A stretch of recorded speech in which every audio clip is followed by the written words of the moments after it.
blood, dust, a roar.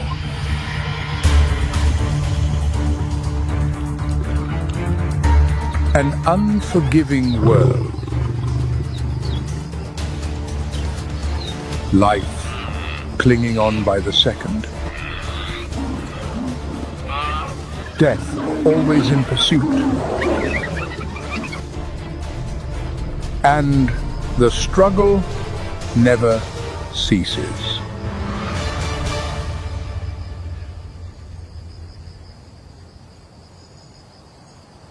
In the heart of Africa, on grasslands that stretch to the horizon, lies a kingdom shaped by the sun and the seasonal rains.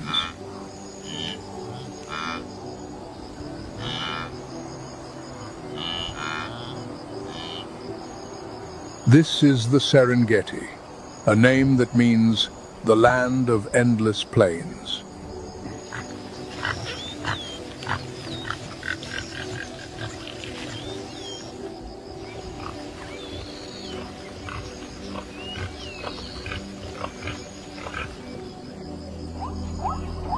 Here, the sun is no gentle friend, but a formidable monarch.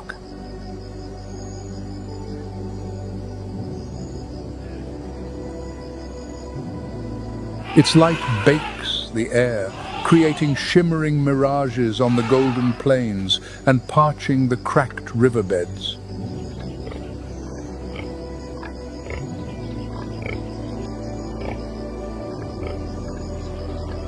Life here is measured by the ability to find shade and the patience to wait.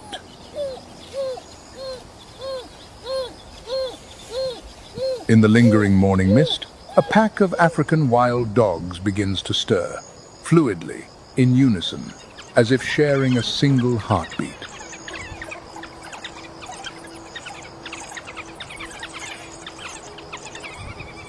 Their footfalls are nearly silent, ghosts gliding over the arid earth.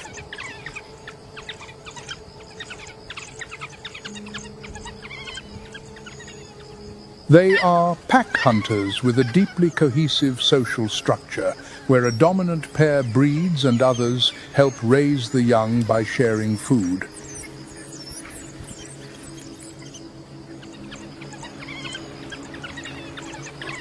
This cooperation gives their pups a far higher survival rate than those of most other predators.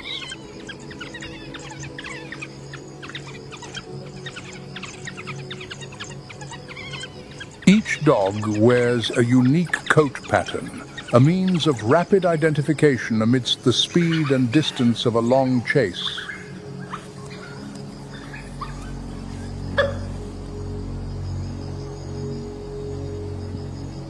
Their large, rounded ears not only dissipate heat but also capture sound with extraordinary acuity, allowing them to track the movement of prey from afar.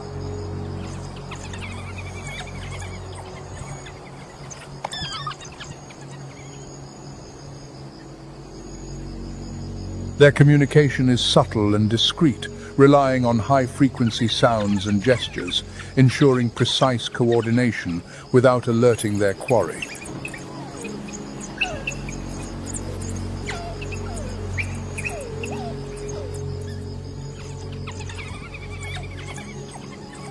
Before each hunt, the pack performs an energetic greeting ceremony, reinforcing bonds and synchronizing their strategy.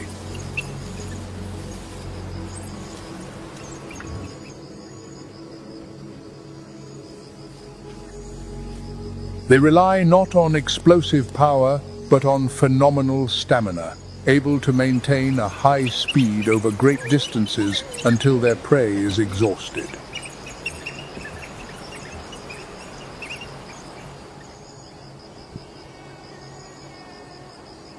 Their hunting success rate is among the highest of any terrestrial predator.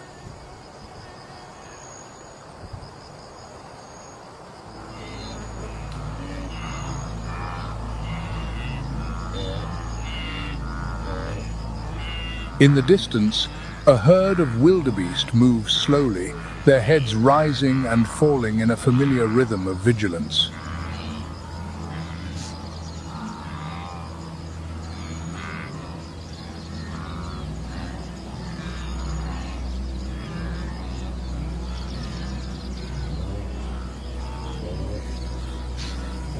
Their grey-brown coats, high shoulders, and powerful forequarters give them a gait that is both cumbersome and enduring, perfectly adapted for long journeys across the plains.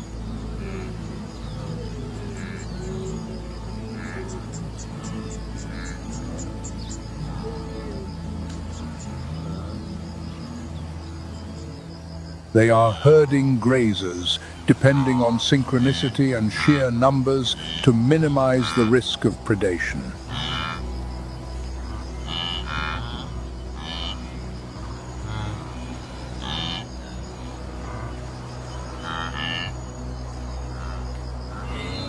During the Great Migration, their numbers can swell into the hundreds of thousands, forming an almost unending river of life.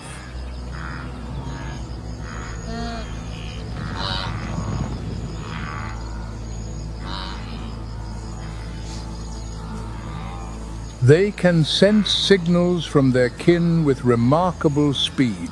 One individual reacts, and the entire herd is instantly in motion.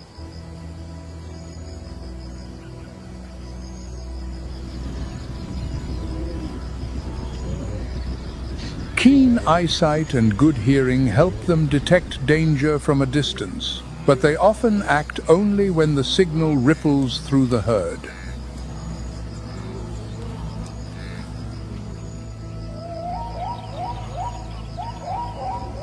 Yet this very reliance on collective reflex can leave them vulnerable to a persistent hunter.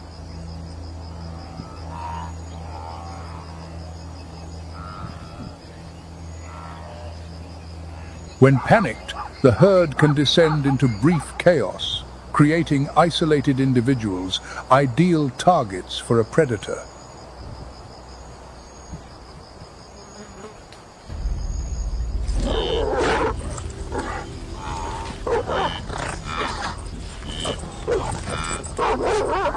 The chase begins not with a burst of speed, but with a steady, relentless pace.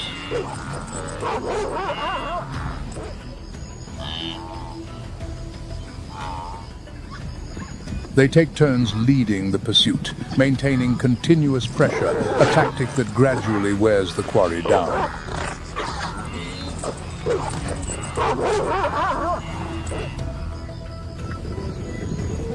They do not need an immediate kill, only to apply pressure until their prey can run no more.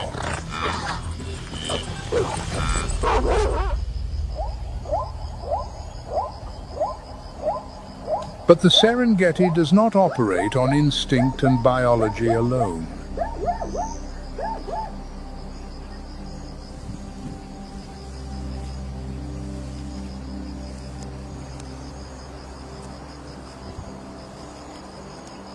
In the culture of the Maasai people, this is the land that runs on forever, a place where every creature carries an ancient story.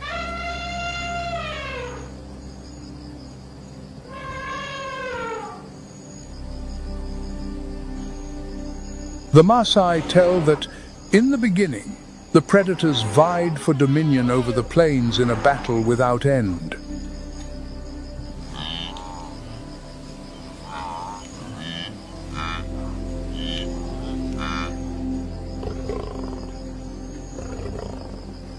The lion, with its power and pride, declared itself king.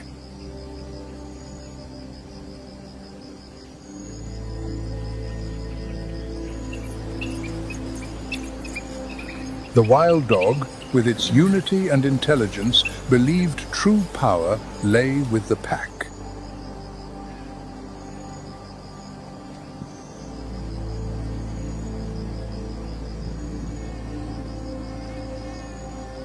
To end the dispute, the creator, whom they call Enkai, set a law.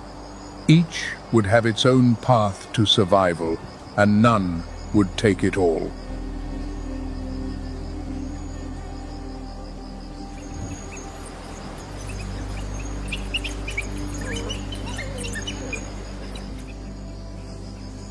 And from that, two strategies were born, never crossing, yet always in parallel.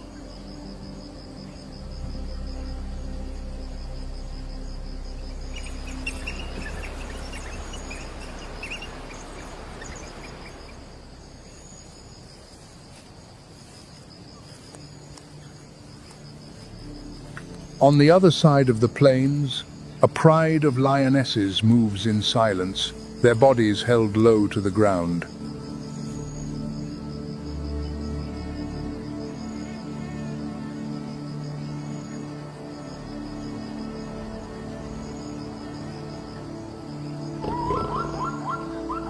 Their tawny coats blend perfectly with the dry grass, rendering them nearly invisible in the early light.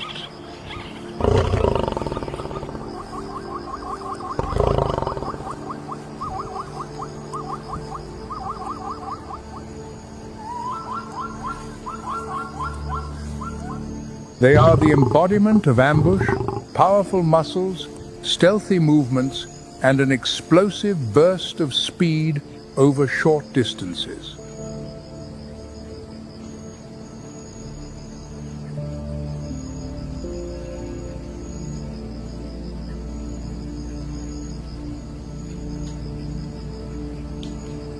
Within the pride, it is the females who are the primary hunters, working together to encircle and isolate their prey.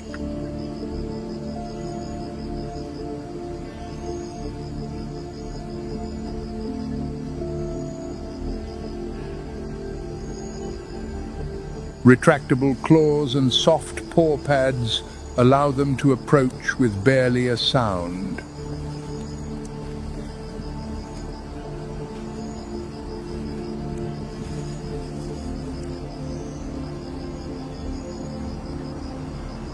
Their target today is an African buffalo that has strayed slightly from its herd.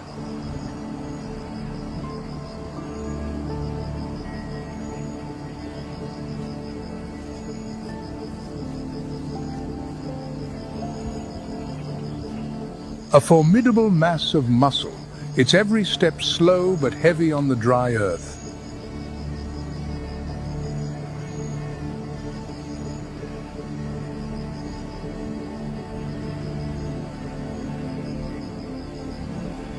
The African buffalo is one of the most dangerous herbivores in the Serengeti. They are aggressive, quick to react, and willing to fight back.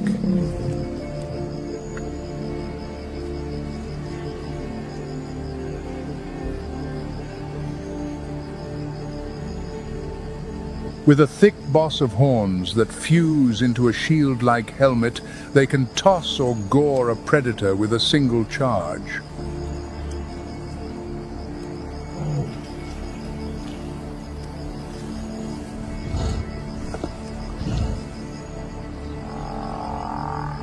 They typically move in large herds for defense, maintaining a tight formation with adults surrounding the young in the center.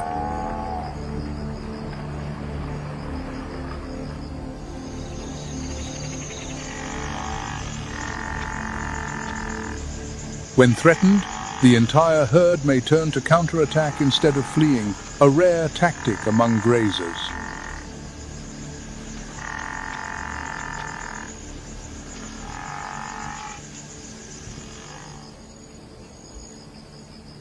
But a lone individual becomes a potential target.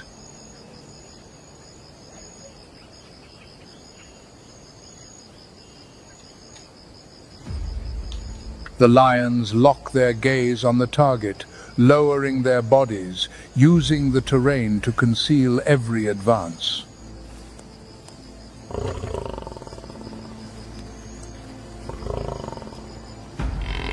Then comes the explosion.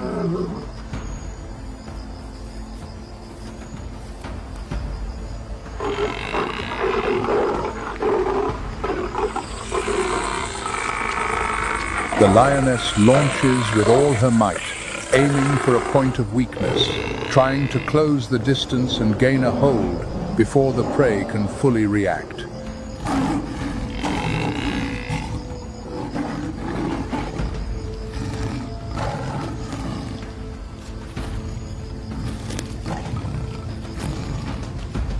This is no longer a simple hunt, but a direct confrontation between power and technique.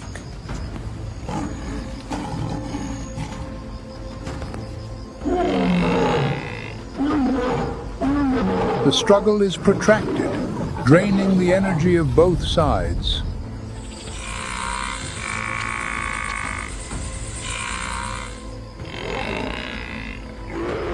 Finally, only when the buffalo falters does the balance tip in the predator's favor.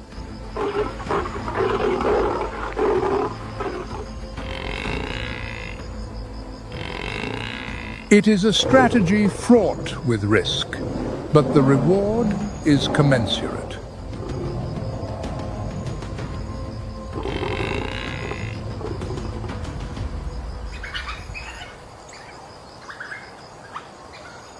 In the distance, the wild dog pack is long gone, not out of fear, but because they understand the rules.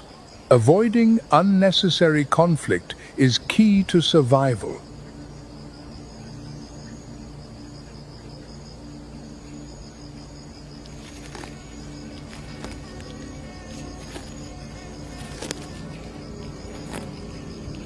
Two predators, two distinct evolutionary paths, coexisting just as the Maasai legend tells.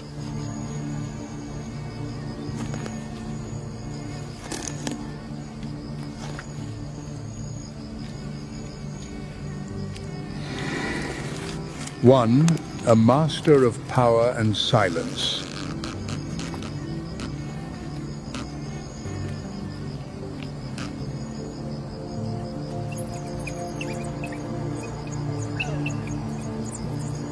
The other, a master of speed, stamina, and unity.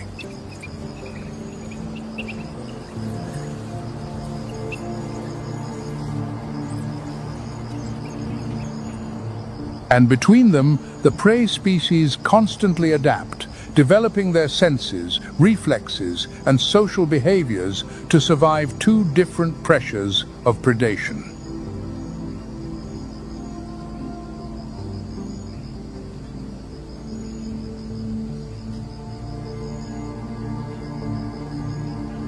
A morning on the Serengeti is therefore not just a series of biological events, but a reflection of ancient laws where every strategy has its place.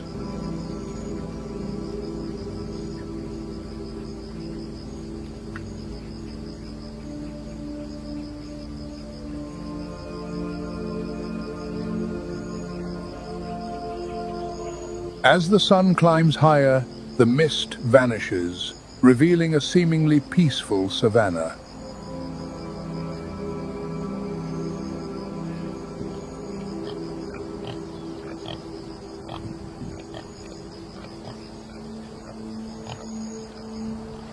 But beneath that calm facade lies a complex network of interactions, where every creature plays its part in the endless cycle of life.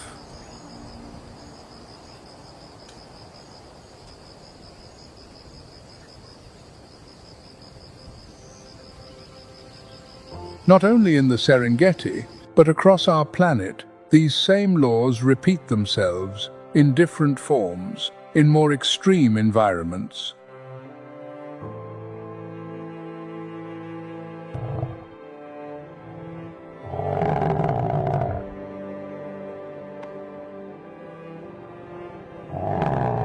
Ancient laws of life, death, and the ceaseless struggle for existence.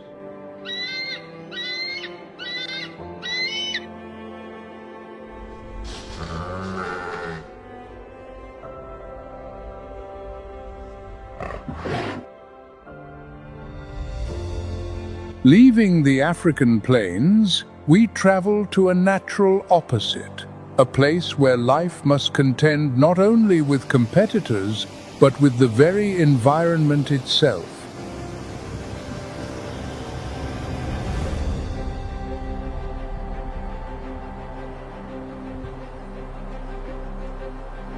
At the heart of the North American continent, there exists a land where the earth breathes fire and ice.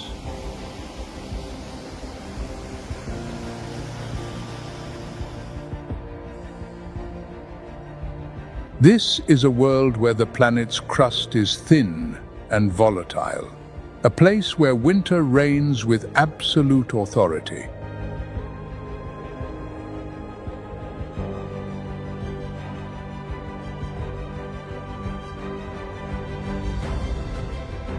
When the thermometer falls to -40 degrees Fahrenheit, the landscape transforms into a kingdom of crystal and long shadows.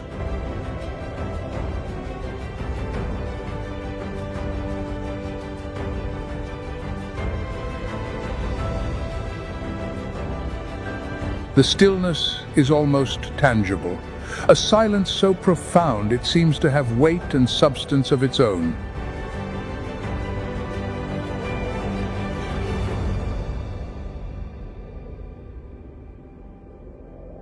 Here, life is not a given but a victory earned over millennia of evolution.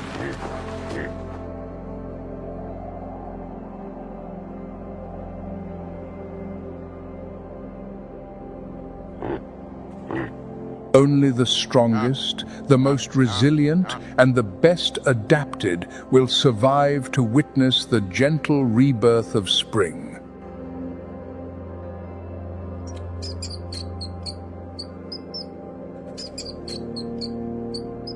This is nature at its most raw and honest.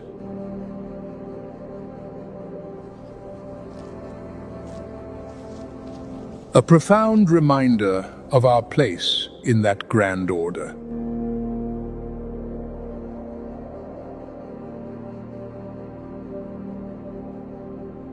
Welcome to Yellowstone.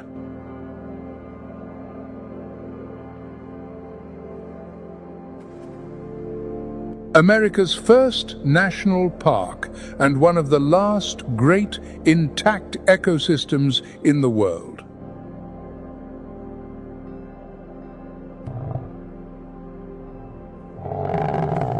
It is preserved not just for its spectacular beauty, but as a vast, living laboratory.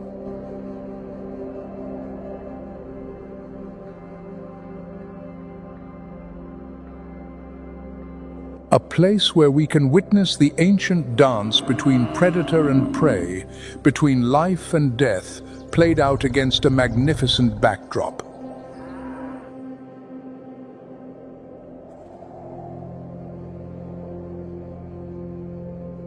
And at no time is that dance more starkly defined than when winter descends.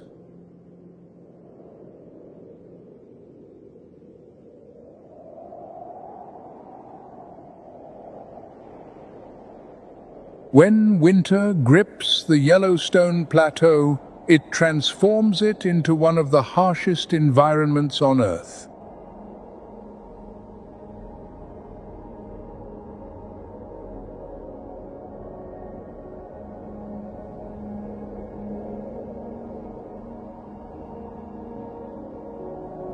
Snow accumulates in drifts many feet deep, while temperatures regularly plummet far below freezing.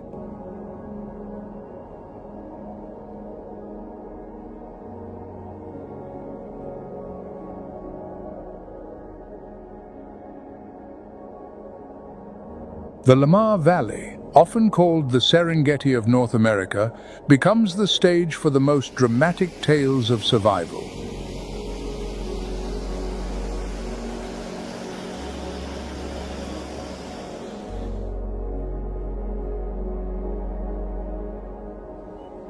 For the gray wolf, reintroduced to Yellowstone in the mid-1990s, winter is not a curse, but a time of opportunity.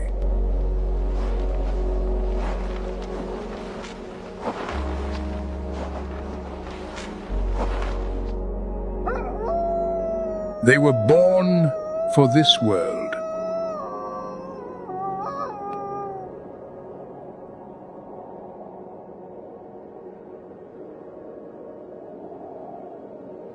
Their thick double coat consists of a soft underfur for insulation and long water-resistant guard hairs on the outside.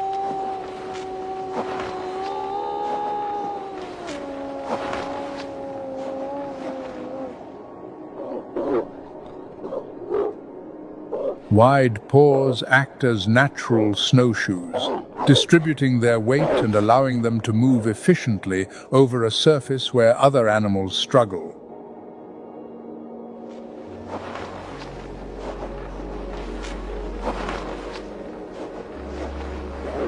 But their greatest weapon is neither fang nor claw.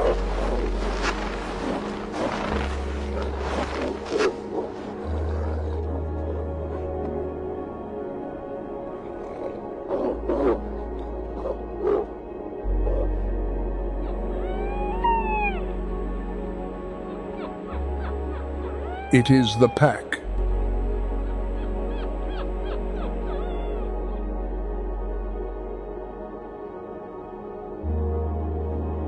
A wolf pack is a family, often spanning generations, led by an alpha pair.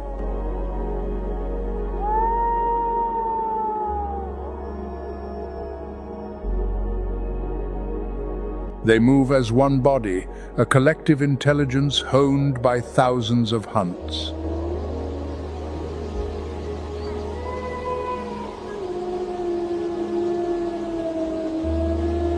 Communicating through a complex language of glances, subtle tail flicks, and minute shifts in posture, they coordinate with deadly efficiency.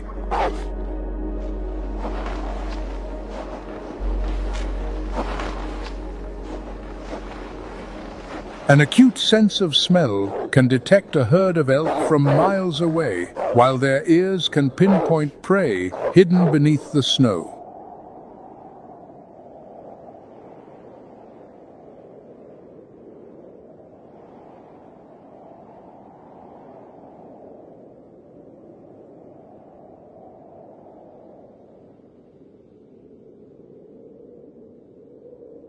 The contest between wolf and elk is as ancient as time itself.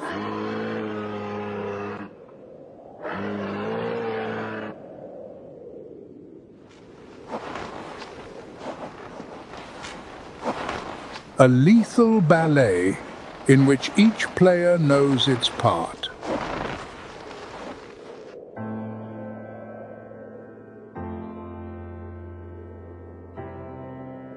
Elk possess immense size and dangerous antlers, but they are at a disadvantage in deep snow.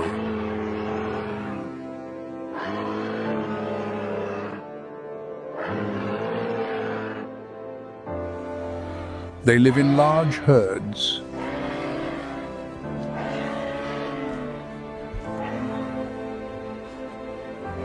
This strategy helps in the early detection of predators, while also making it easier for weaker individuals to be separated from the group.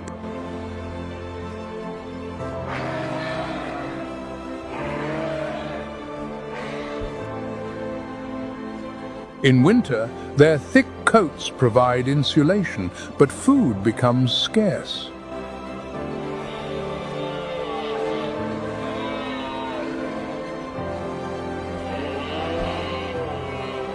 They must move constantly in search of dried grasses and young shoots.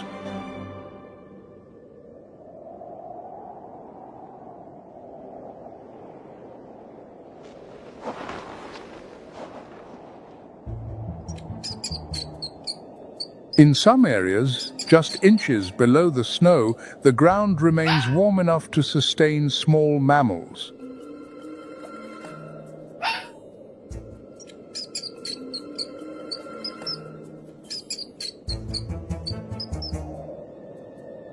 And where there is prey, there will be a predator.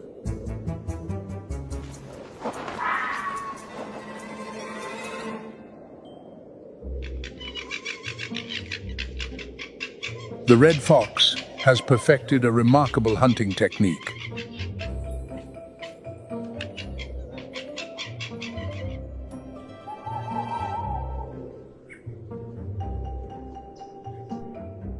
As one of the world's most widely distributed carnivores, it is adaptable to many environments, from forests and grasslands to the harshness of a snow-covered world.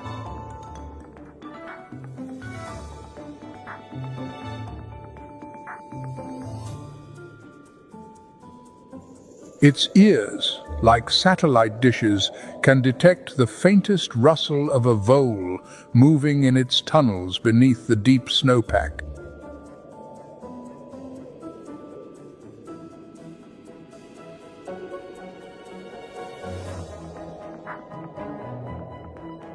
This exceptionally acute hearing allows it to see its prey, even when it is completely hidden from view.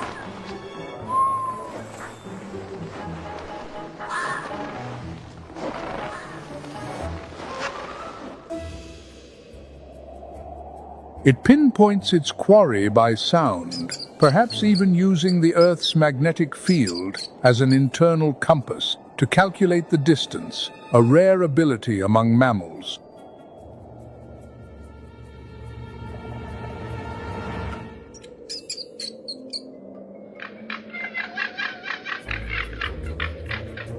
In a behavior known as mousing, the fox leaps high into the air, arching its body and plunging headfirst into the snow like an arrow.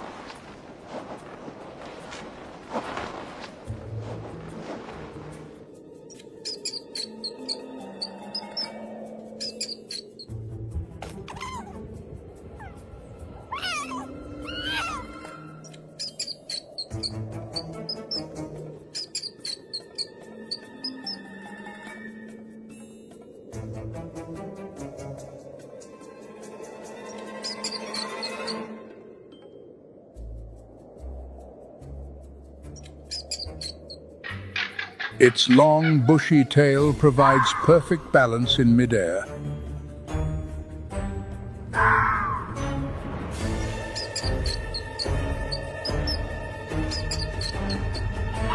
And more often than not, it emerges with its meal.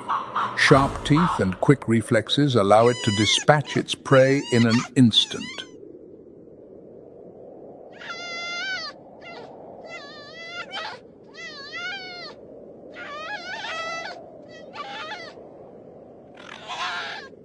These small predators must consume food approaching their own body weight each day, just to maintain their temperature and energy in the brutal cold.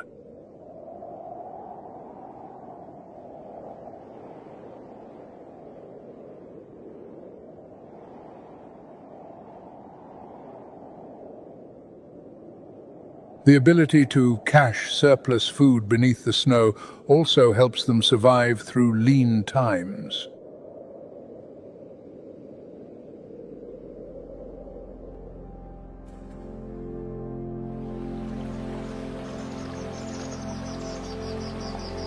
Beneath the surface of the land and in the rivers, a busy engineer is getting to work.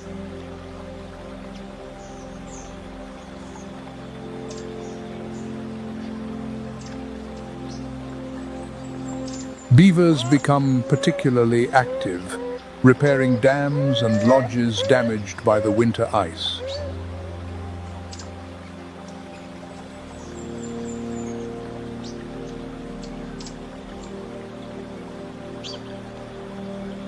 As large, semi-aquatic rodents, they spend most of their time near water, where their dams and lodges help protect them from predators and harsh weather.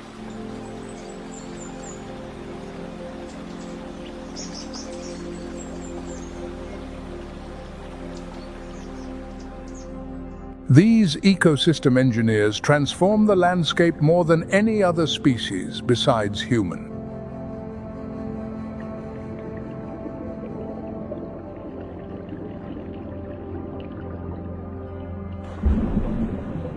By building dams, they turn fast-flowing streams into calm ponds and wetlands, slowing the flow and trapping sediment and water.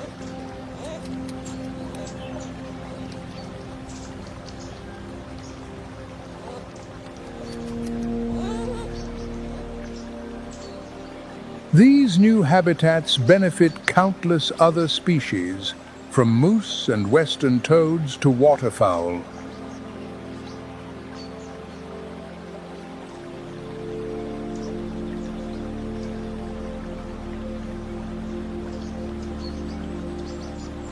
A beaver family can fell hundreds of trees a year, preferring aspen and willow, not only for building material but also as their primary food source.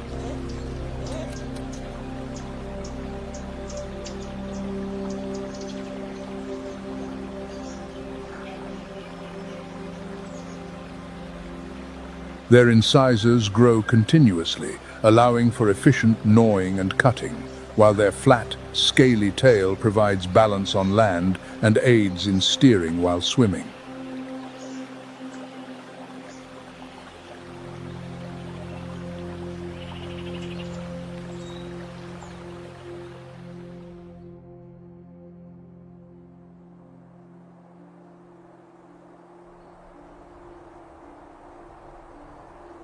The landscape of Yellowstone also undergoes a spectacular change. As the snow recedes, the flora erupts with an intense vitality.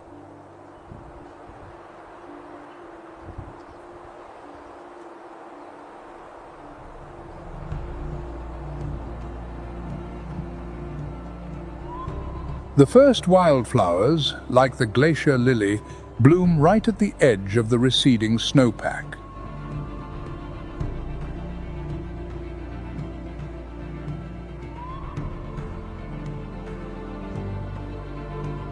They take advantage of the abundant moisture and sunlight before the forest canopy leafs out and shades them.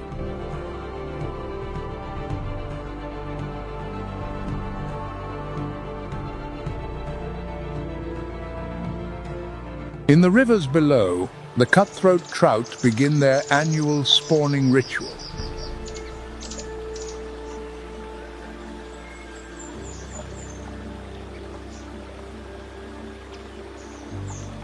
They are a cold water species, dependent on clean, oxygen-rich water and stable temperatures for their survival.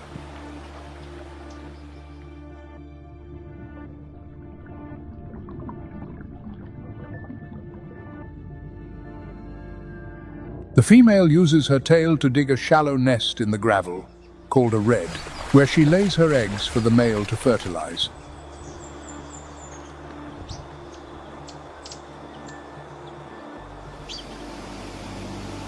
These reds help protect the eggs from strong currents and predators.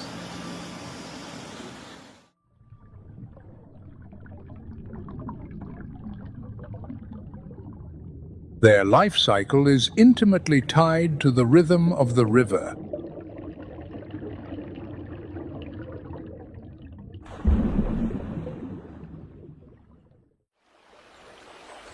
From hatching to growing and returning to the very place of their birth to spawn, a behavior that demonstrates an astonishingly precise navigational ability.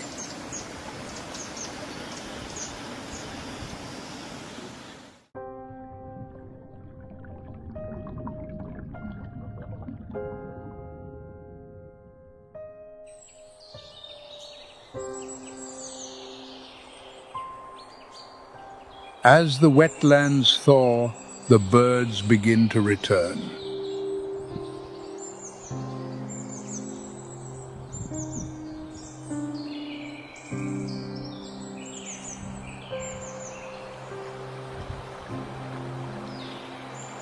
The sandhill crane, one of the earliest arrivals, performs its intricate courtship dance in the meadows.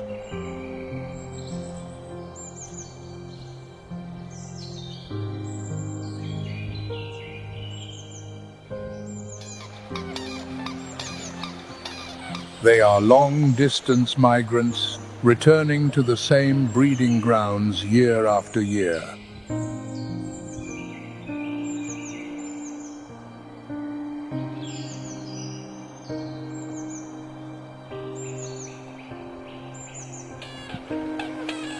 Standing nearly 5 feet tall, these birds leap, flap, and bow in synchronized movements to reinforce a bond that can last for decades.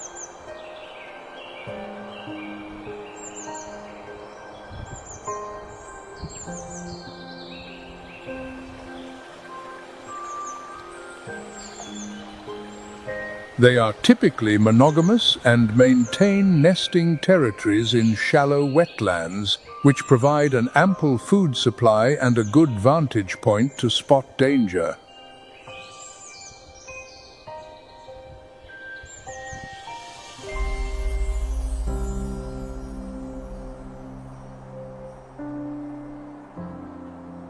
Summer arrives in Yellowstone not gradually, but as an explosion.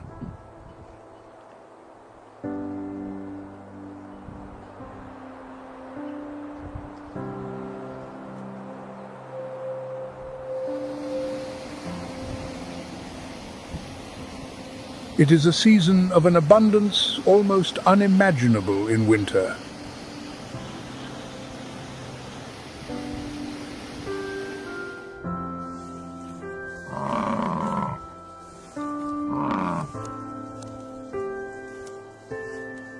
A time when a brief window of opportunity opens, triggering a frantic biological race to grow, reproduce, and prepare.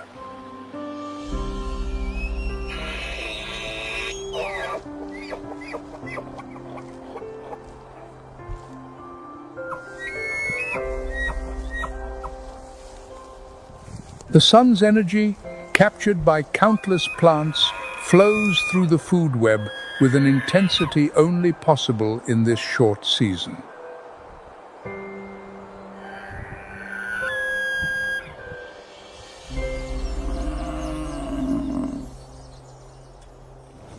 As summer arrives, the center of the drama shifts to the giants of the grasslands.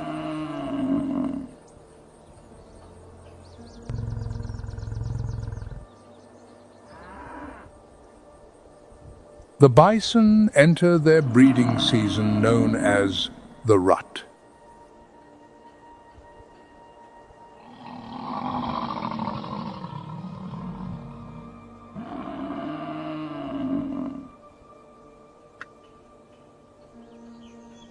The bulls, which normally live alone or in small groups, now rejoin the larger herds.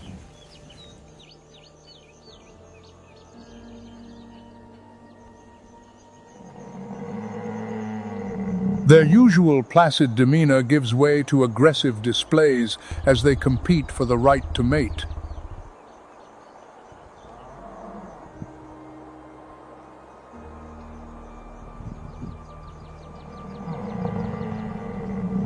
Bison bulls establish dominance through impressive displays.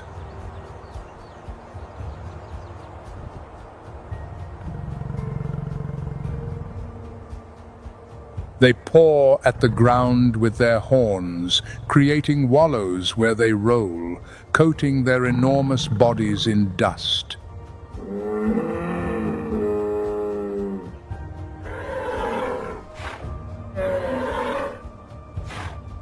This action is partly to deter insects, but more importantly, it is a visual display of size and strength.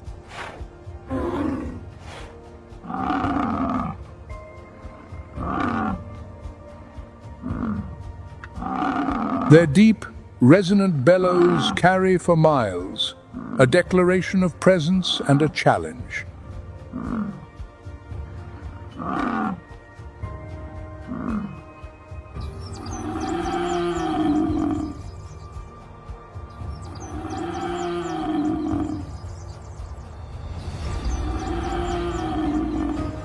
When displays are not enough, physical confrontations decide the hierarchy.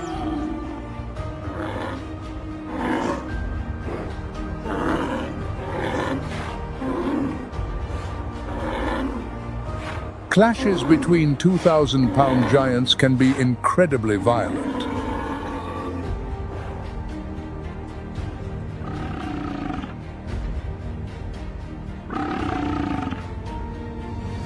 They charge at full speed, and the force of the impact could kill most other mammals.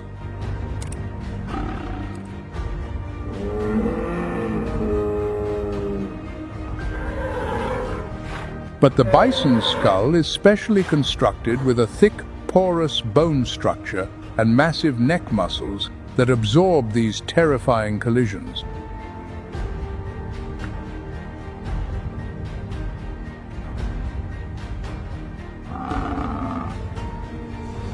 While rarely fatal, these battles can inflict serious injuries.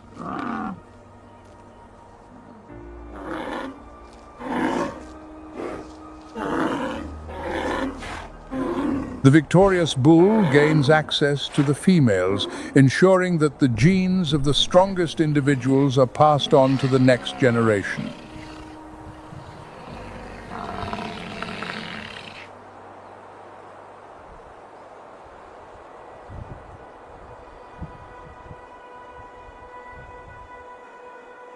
On the open plains, a champion of speed is enjoying the summer.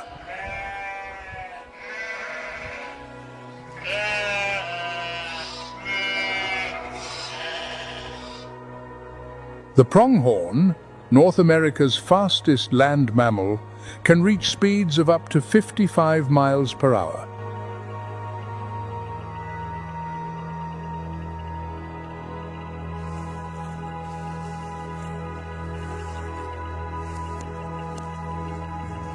This speed is an evolutionary legacy developed to escape predators that are now extinct, like the American cheetah.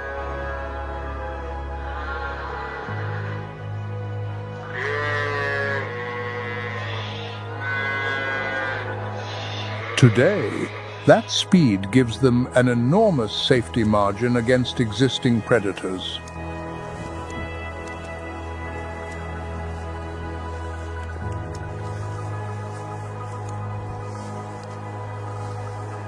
Their enormous eyes are among the largest relative to body size of any land mammal.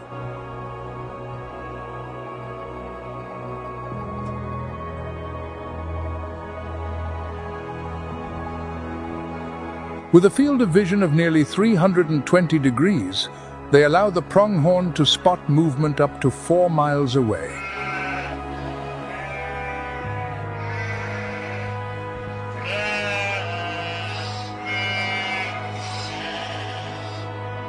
The fawns, born in the spring, now exhibit the species' incredible swiftness.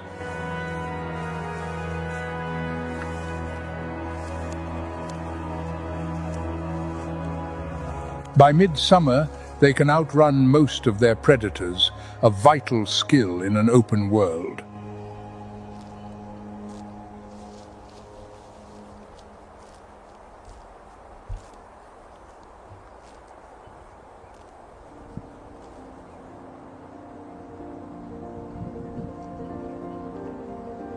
As summer gives way to fall, a subtle but unmistakable change sweeps across Yellowstone.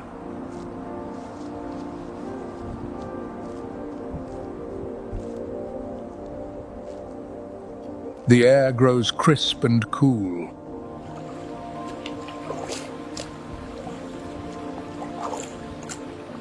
The days shorten.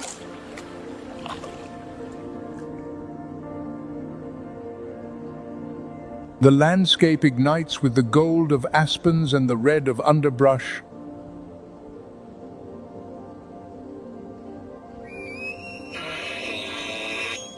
It is a season of preparation and transition, of gatherings and migrations, of final mating rituals and final harvests before the onset of winter.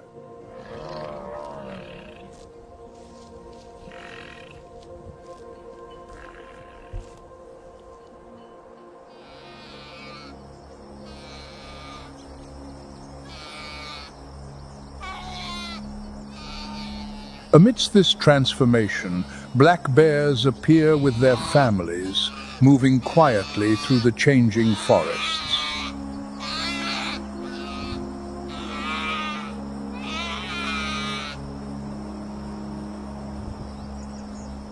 A mother black bear will often send her cubs up a tree when she senses danger.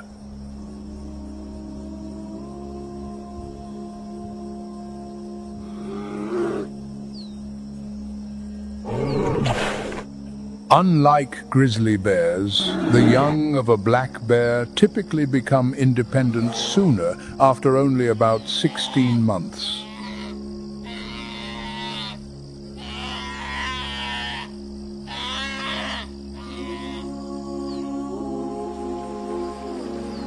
As autumn arrives, black bears enter the most critical phase of their year, a period of intense energy accumulation before hibernation.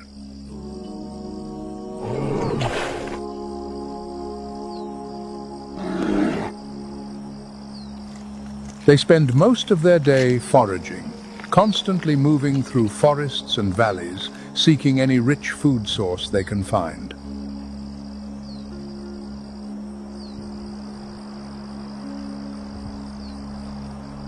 The diet becomes diverse and opportunistic, from berries, nuts, and roots to insects and animal carcasses.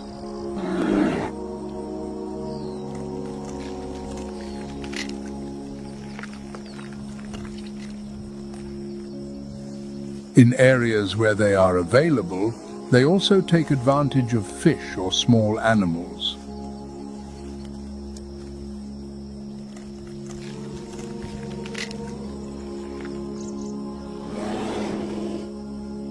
Their excellent climbing ability allows them to access food sources that many other species cannot reach.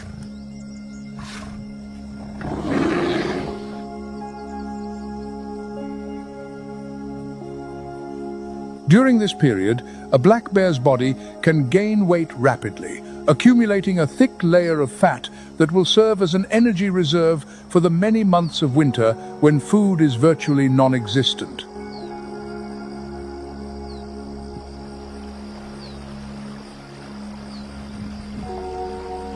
Their activity becomes almost constant, with short rests interspersed between foraging bouts.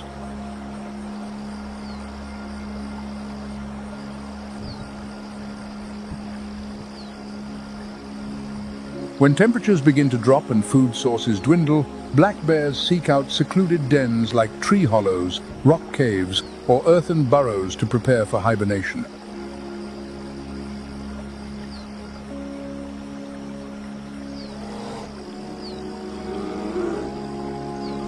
Unlike a true deep sleep, they can be roused if disturbed, but their heart rate and metabolism slow dramatically to conserve energy.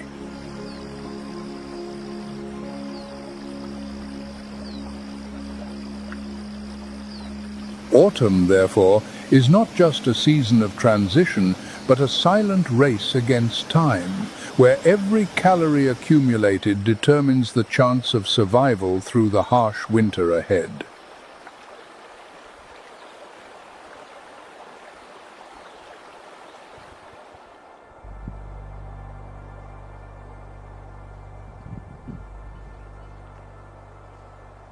On the steep, rocky slopes, where the grasses have turned the tawny brown of autumn and distant forests, are beginning to glow with orange and red.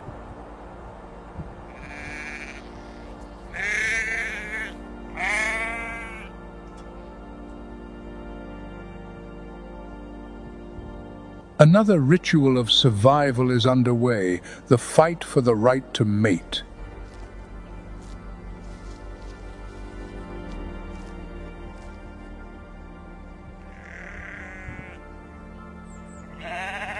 Male bighorn sheep enter their season of combat to establish a dominant hierarchy.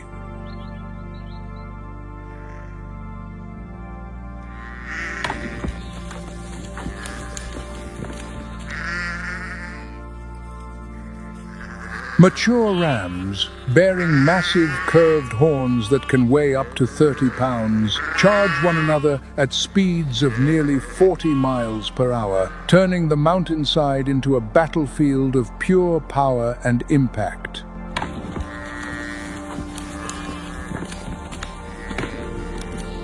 Each collision creates a concussive crack that echoes through the valleys and can be heard for miles.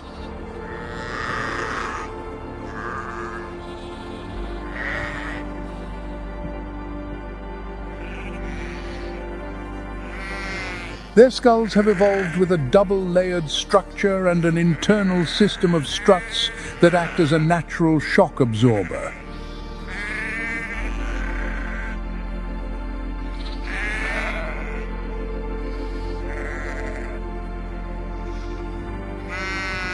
This protects the brain from the tremendous force of impact, a mechanism possessed by few other species on Earth.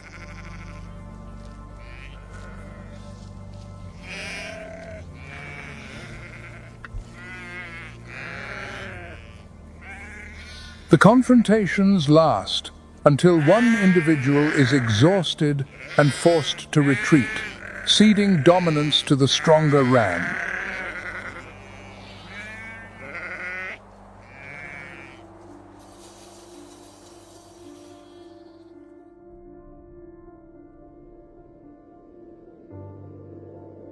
As the first snowflakes of the season begin to fall, a quiet descends upon the land. The migrants have departed.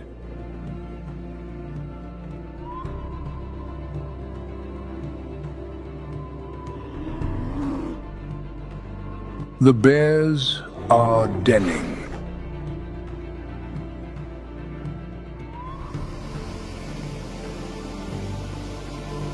The great wheel of the seasons has completed another turn.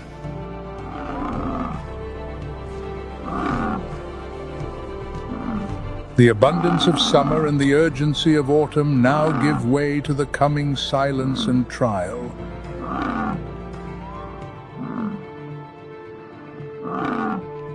For the creatures that remain, a new struggle is about to begin.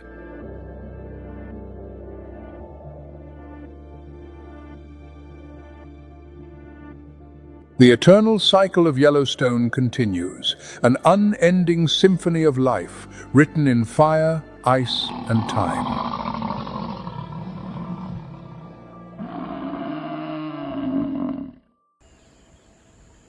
Before dawn breaks over the dense woodlands of Kruger National Park, a toxic shadow stands motionless amidst the high canopy.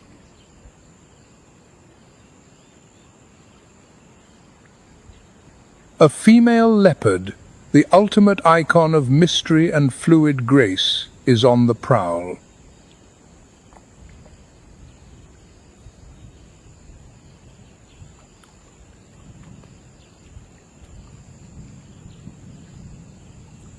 In the world of the leopard, trees are far more than mere resting places.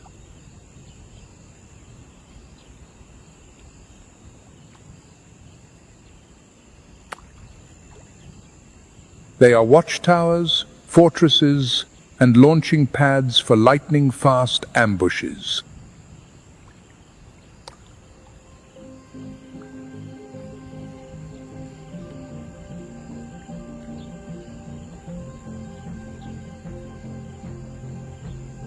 Draped in the geometry of shadows, her rosettes break the very outlines of her being.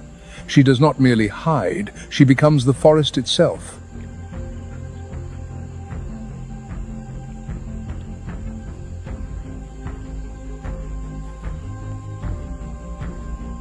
Through eyes of liquid amber, she reads the silent language of the grass, waiting for a single heartbeat to falter.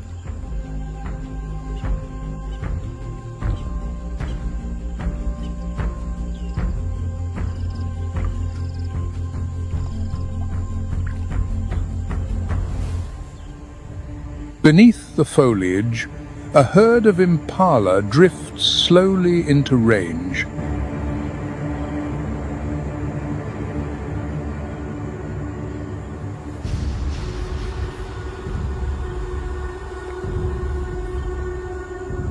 Every footfall is light, as if danger were absent from this hushed morning.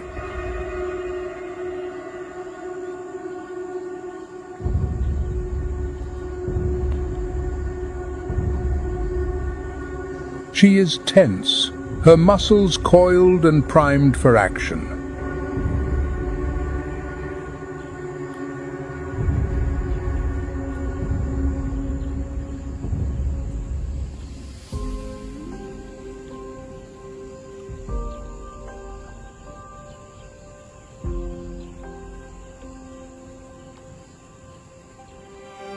The leopard drags her prize into the deep shade, then, with extraordinary strength, hauls it high into the canopy.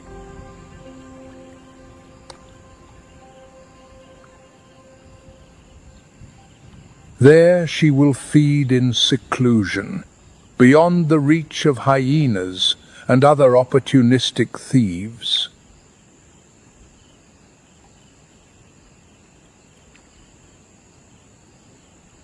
Solitude is no weakness. It is the very essence of the leopard's power.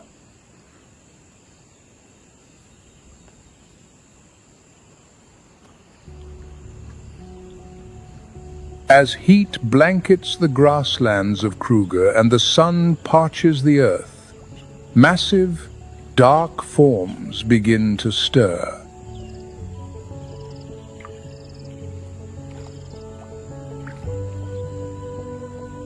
These are neither lions nor elephants.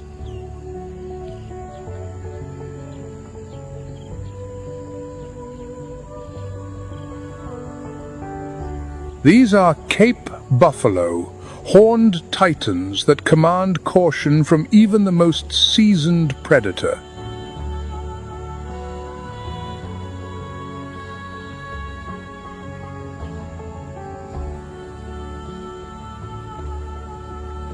They move like a disciplined army in a tight, impenetrable formation.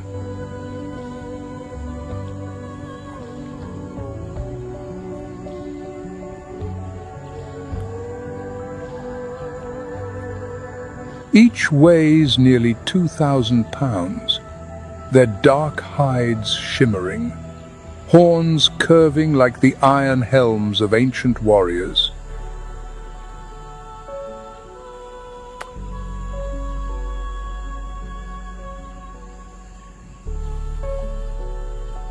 They are no docile grazers, despite their appearance.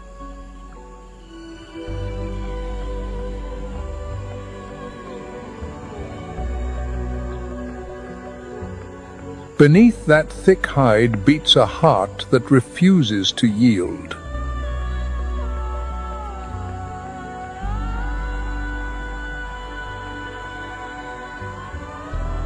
They guard the collective as if life itself depends upon their unity.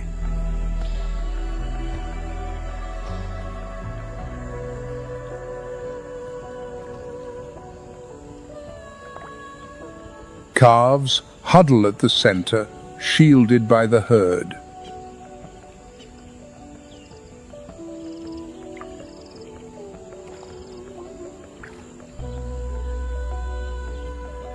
At the fringes, dominant bulls stand sentry, ready to charge into battle at a moment's notice.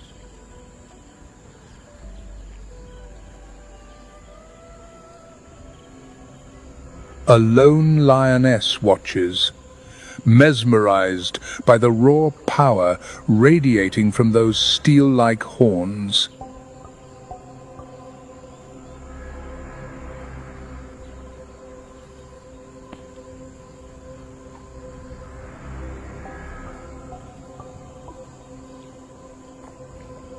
She is fascinated by the raw strength of their spiraled, iron-hard weaponry.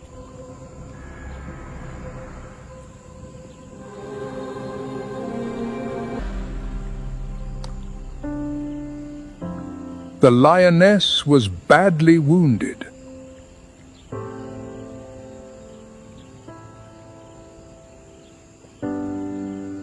It was a bitter lesson. Never confront the Cape buffalo alone.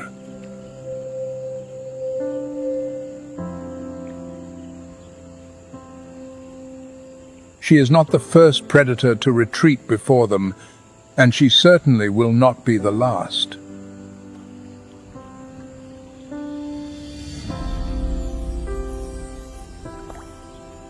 The herd continues its journey as a mobile fortress, unglamorous and quiet, yet possessed of an unshakable resolve.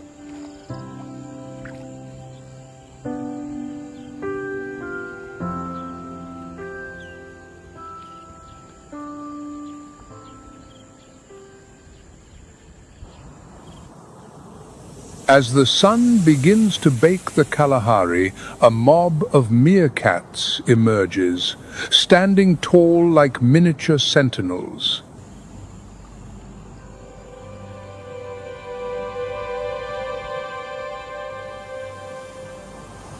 Tiny and nimble, they thrive in tight-knit clans, where every individual has a vital duty.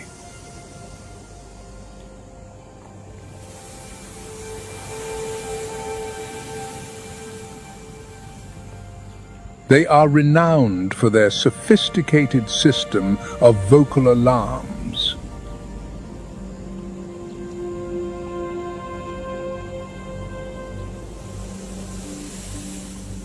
At the first warning from a sentinel, the entire mob abandons everything to vanish into the safety of the burrow.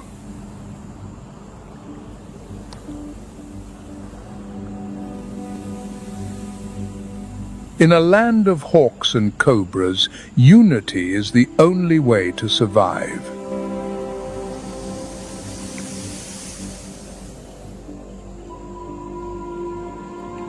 But not every alarm is genuine.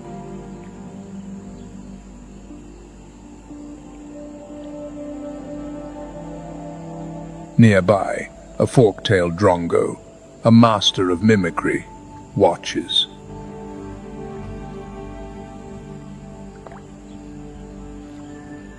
He imitates the meerkat's alarm, a perfect and calculated deception.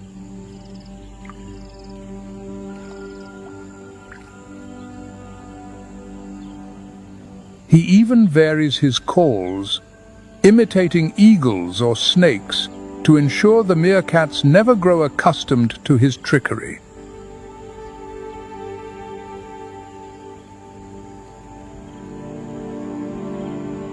Sometimes they will imitate the sound of an eagle, other times the sound of a snake, a truly astonishing display of cunning.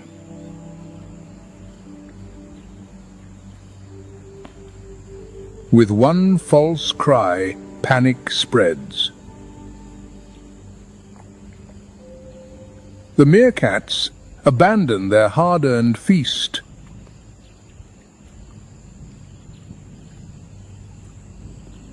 Instead, they stand guard for the collective, even at the cost of their own hunger.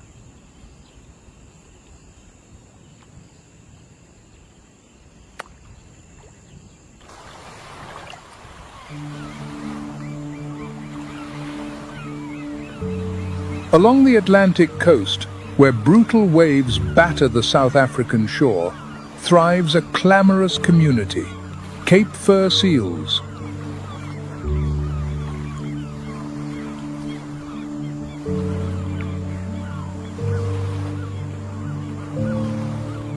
Near Cape Town, upon moss-covered rocks, seals huddle together, their bodies shivering in the salt spray.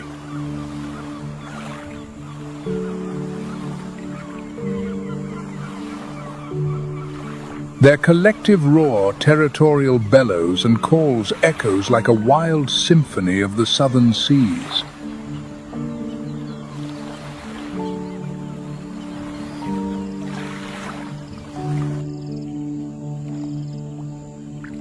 They were not born for combat, yet they are masters of survival.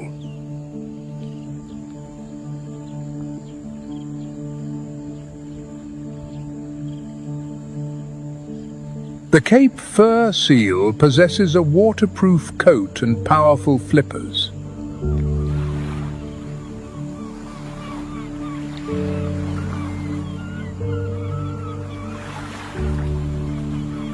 Dominant bulls claim the rocks, guarding their harems.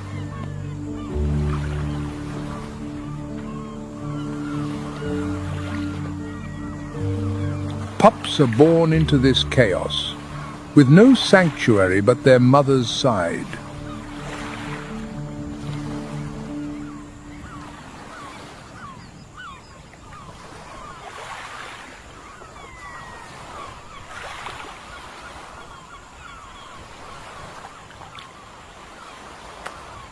Far from the Antarctic's flows, a strange story unfolds on the sun-drenched sands of South Africa.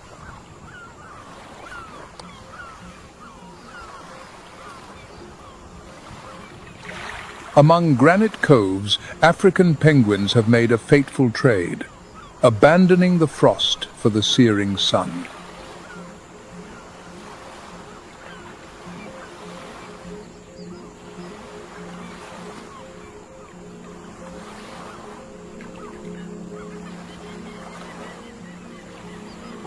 They are the only penguins on Earth to claim these temperate shores as their sanctuary.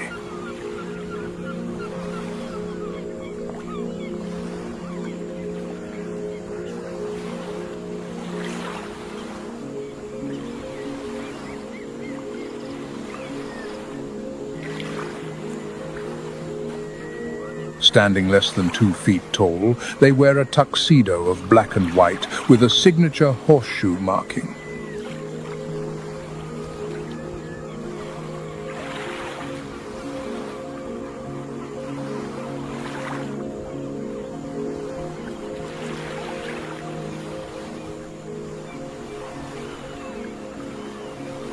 Survival in the heat relies not on feathers, but on pink glands. Above their eyes, a sophisticated cooling system.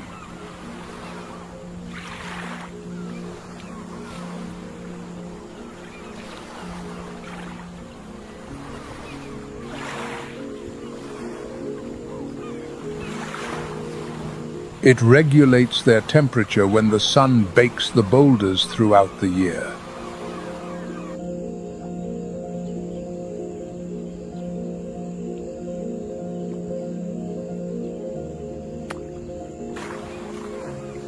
In spring, shallow burrows witness one of the most enduring bonds in the natural world.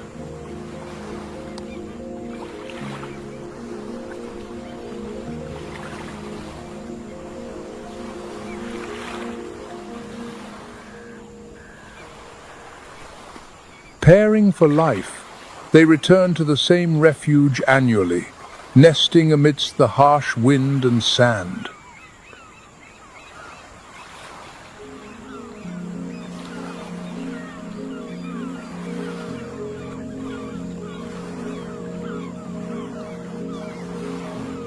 Yet their greatest foe is not the heat, but a deadly silence from the ocean.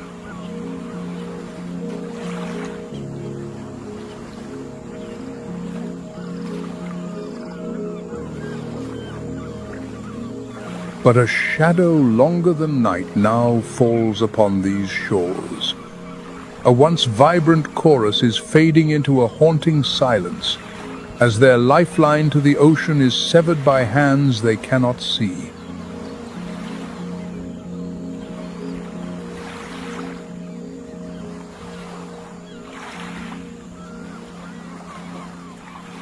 Two million voices have been reduced to a fragile whisper, a final plea written in the sand before the tide washes it away.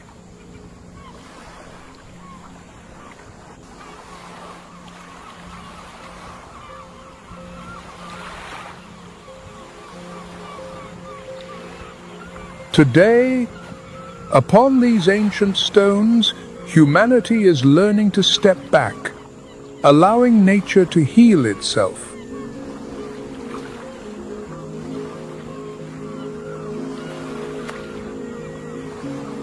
Every tiny nest is a final fortress, a silent plea for survival beneath the African sun.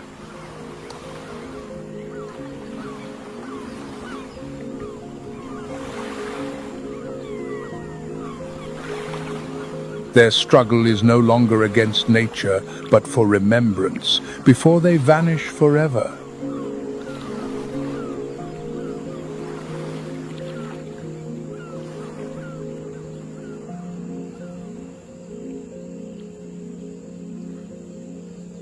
Across boundless grasslands, the towering forms of African elephants move like living fortresses.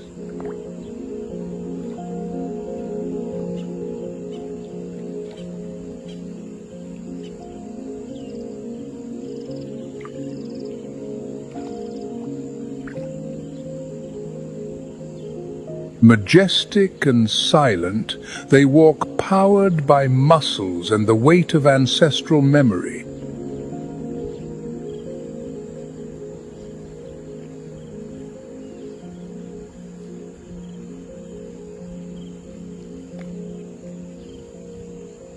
In a world where breath and death are intertwined, they are icons of wisdom and patience.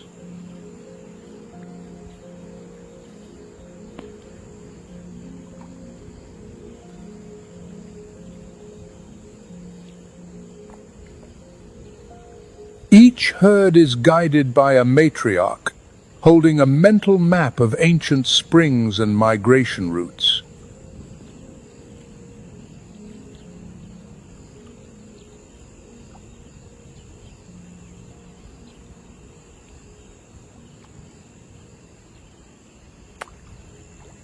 Under her protection, the family traverses Kruger's woodlands to the Kalahari's scorched sands.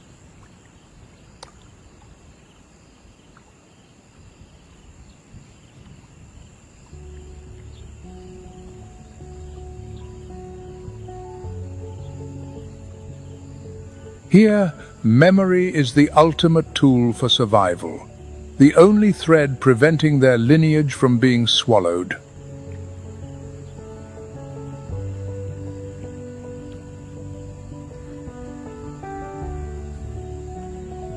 South Africa is a vibrant yet uncompromising tapestry of life.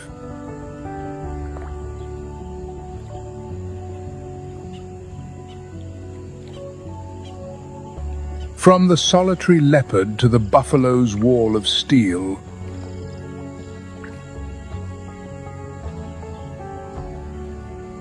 all are caught in a cycle of tension that never truly ends.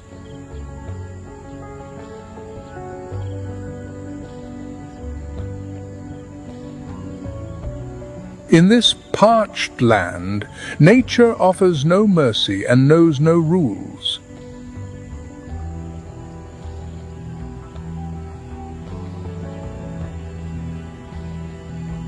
Only those with an unyielding will and fierce instinct earn the right to see tomorrow's dawn.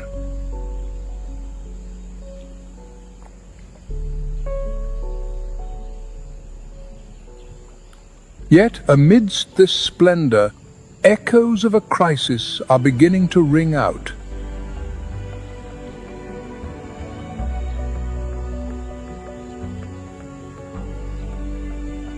Thinned colonies and the roar of the seals testify to a balance that is beginning to fracture.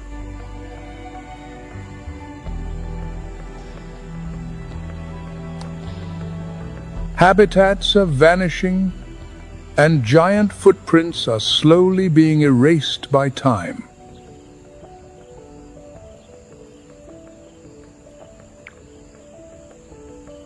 Nature does not need us to survive, but we cannot exist without it.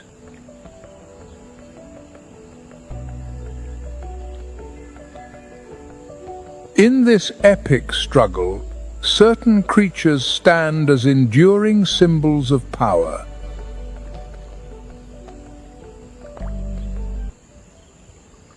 One of Africa's largest bovines, the Cape buffalo, is among the most dangerous creatures on the continent.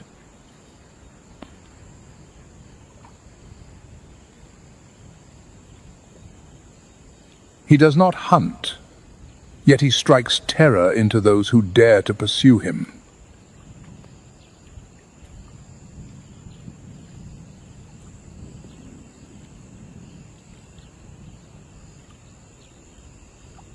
Weighing up to 2,200 pounds, he is a mobile fortress of muscle and bone.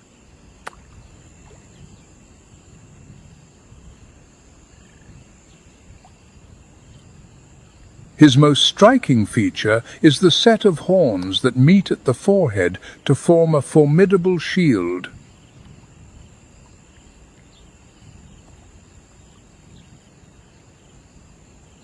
A natural boss capable of withstanding the full fury of an adult lion.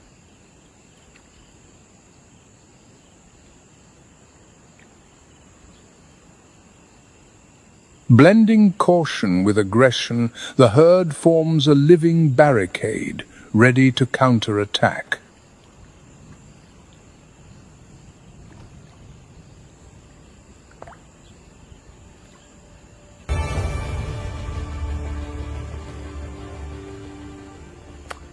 This is why hunters speak of him as the Black Death.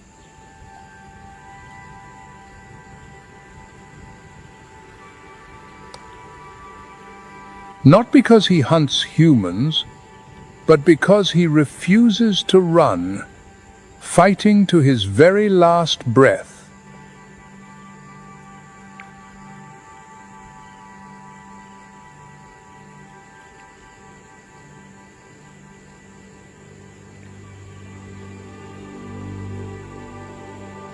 Dawn rises on the far horizon, staining the savanna with a layer of radiant light.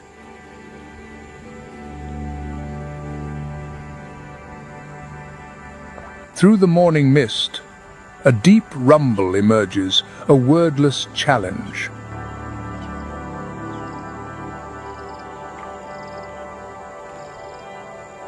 From the silent herd, two mature bulls separate, locking gazes.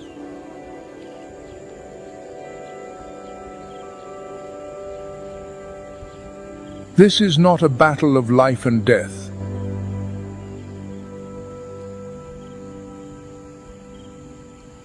It is a struggle for status and dominion over territory and the chance to breed.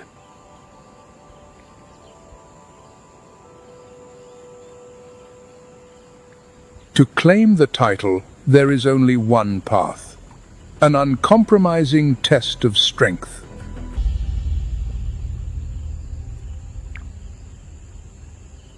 On the horizon, the low scrub stirs not from the wind, but the approach of a solitary giant.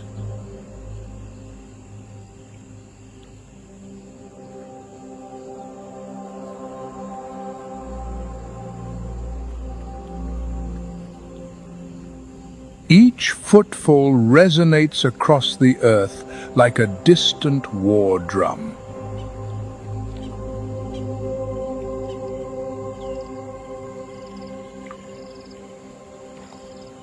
This is the southern white rhinoceros, the second largest land mammal on our planet.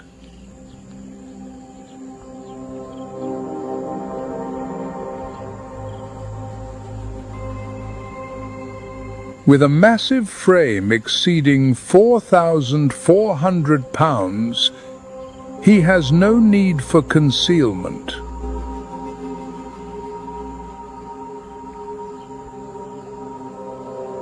He fears no one.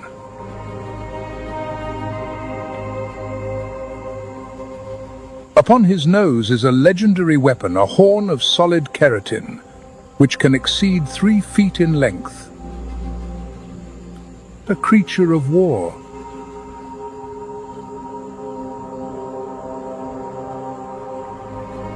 He prefers solitude, living by a rhythm as ancient as his million-year lineage.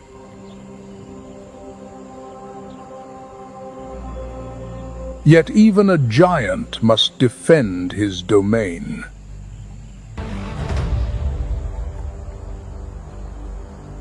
Despite his solitary nature, the rhino is vital to the savanna's health.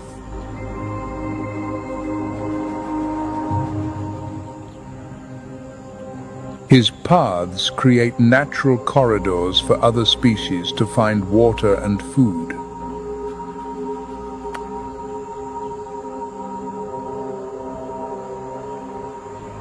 By grazing on short grasses, he prevents scrubland from overwhelming the open plains.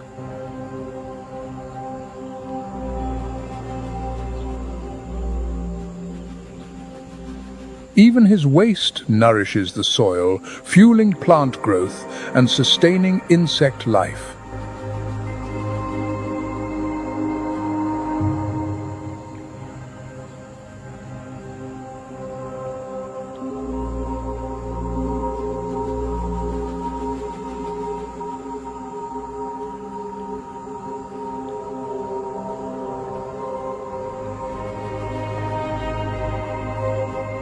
Amidst the dust of the African basin, a towering silhouette emerges from the haze.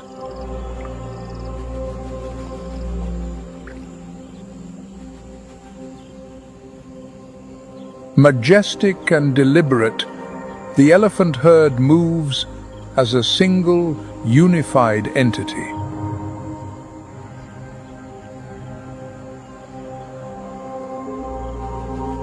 At the formation's heart, calves find safety in the immense shadows of their kin.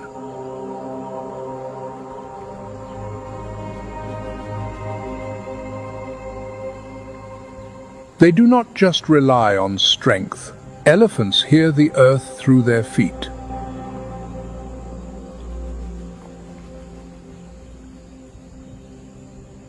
Through the very soles of their feet, they hear the pulse of the earth.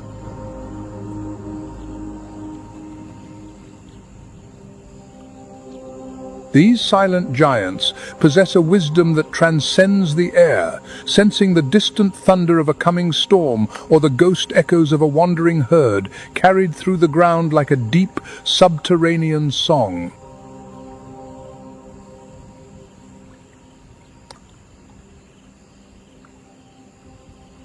This is a display of intelligence and an unshakable matriarchal order.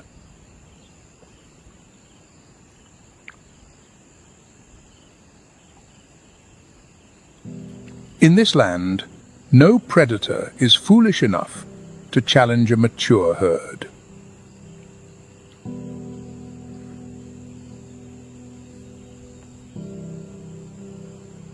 At the distant roar of a lion, they instantly tighten their ranks into a circle of iron.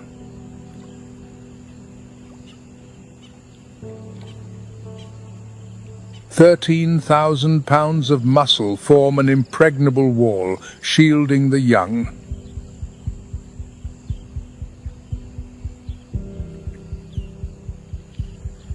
Their coordination transforms the collective into the ultimate defensive machine.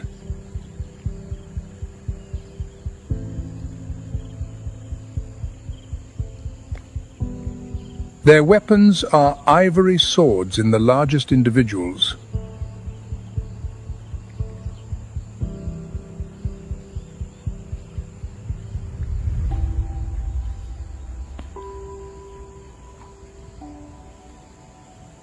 Nearly 2 meters long, used both to explore the lifeblood beneath the barren soil and to deliver deadly blows.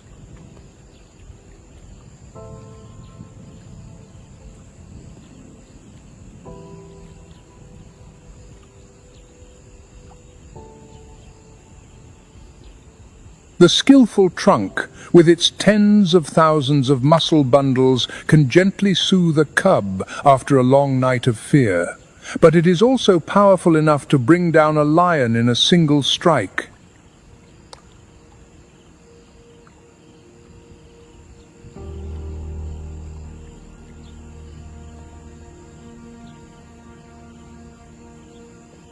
Despite their deliberate pace, an angry giant can surge at 25 miles per hour.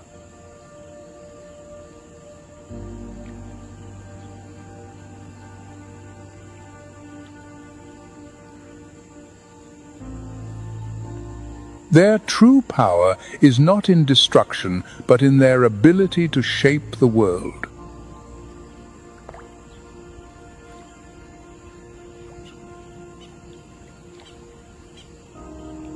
They are nature's engineers, creating waterholes and trails that sustain life.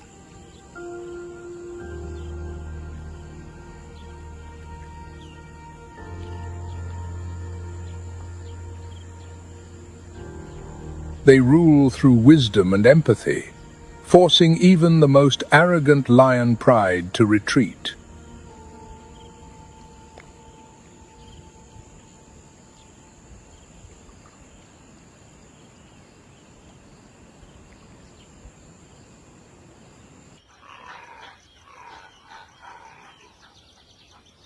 The rainy season in Kruger is also the stage for an explosion of new life.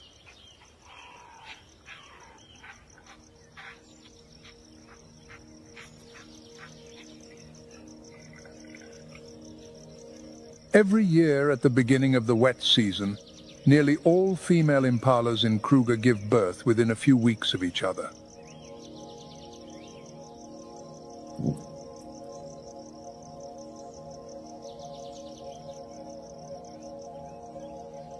The newborn fawns, still trembling on their legs, are able to run within a few hours.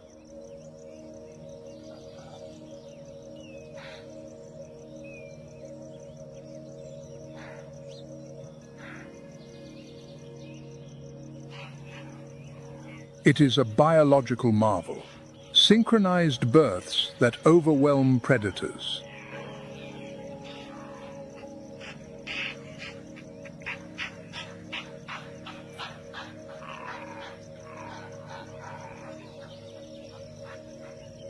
Impalas are a favored prey species, especially for leopards, which makes this synchronized birthing all the more critical.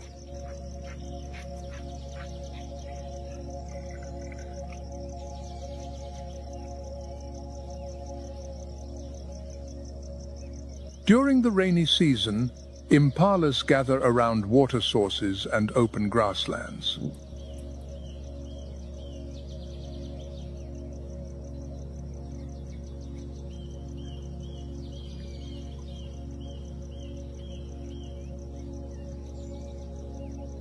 They move in large herds to reduce the risk of predation.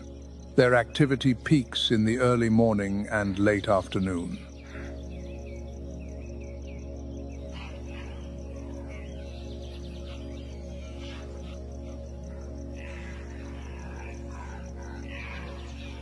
But not all species only know how to flee. There are more complex societies where intelligence and unity are weapons against danger.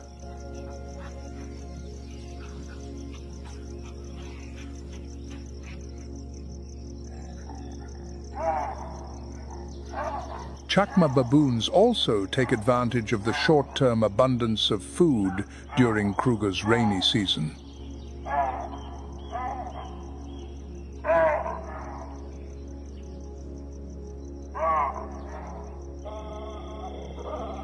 Carrying their young across the savanna, Chakma baboons forage while remaining constantly vigilant for leopards.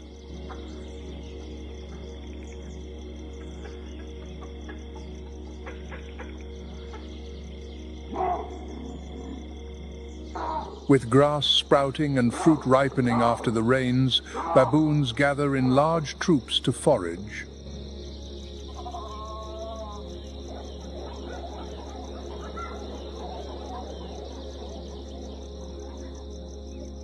Their defensive instincts are strong. Infants are kept at the center of the troop.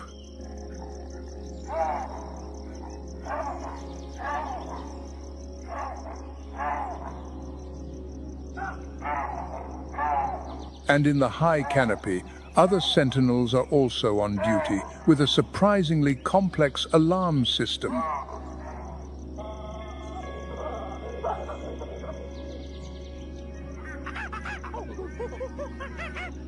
Another primate and a common resident of Kruger's woodlands is the vervet monkey.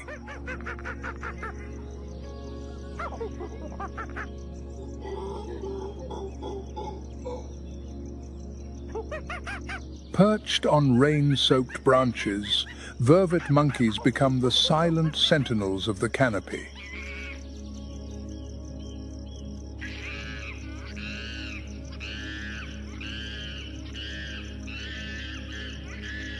Their appearance is distinctive: a slender body, silvery grey fur, and a striking black face.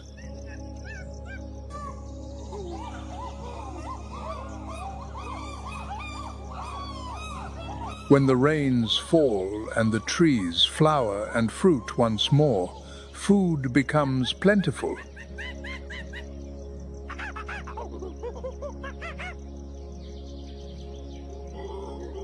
Defense is an instinct from the youngest to the oldest individuals.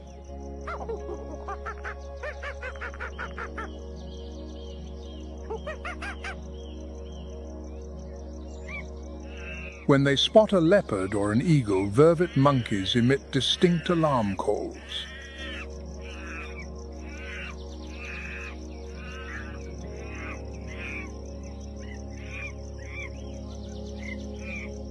Research has shown that when they hear the leopard call, they run up into the trees.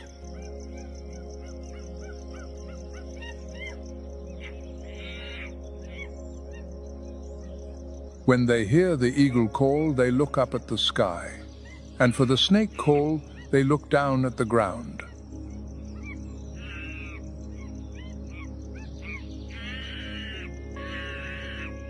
While the ground and trees are filled with battles of wits for survival, the sky is a stage for dazzling, colorful dances.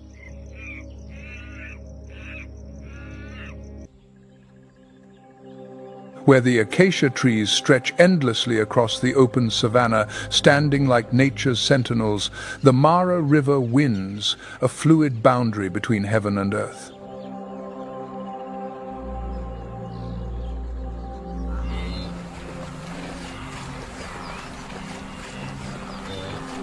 The Masai Mara, a grand stage for one of Africa's most extraordinary survival plays.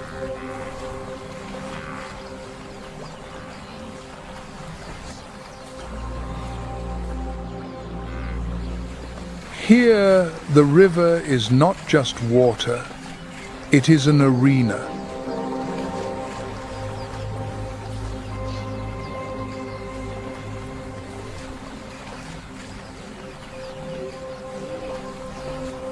Welcome to the Masai Mara, where the secrets of Africa's most ferocious hunters are revealed.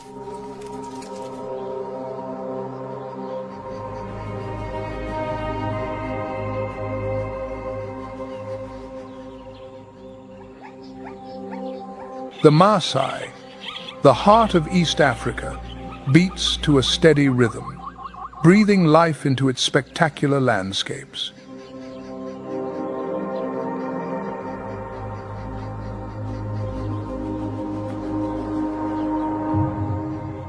In this wilderness, towering termite mounds rise like ancient fortresses. Standing amidst the grasslands,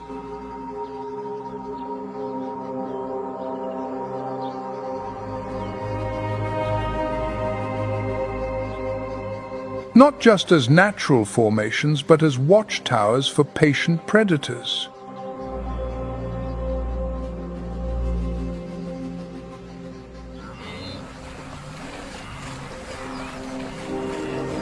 The Mara River cuts through the plains like a deep scar, dividing the wilderness into two contrasting worlds.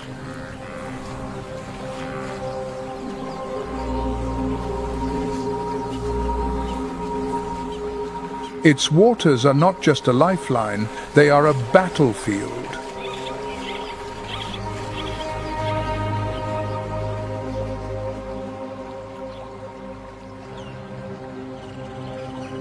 Beneath its murky surface, the Nile crocodile awaits. A silent assassin, honed by time, with a relentless grip and a strike as swift as fate.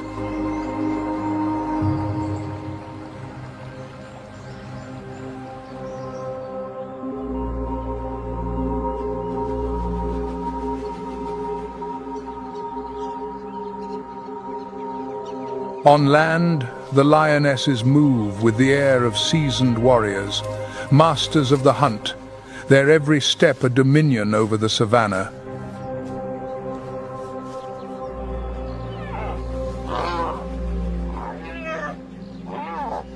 Facing them, the spotted hyenas gather in ruthless clans, both relentless hunters and nature's cleanup crew.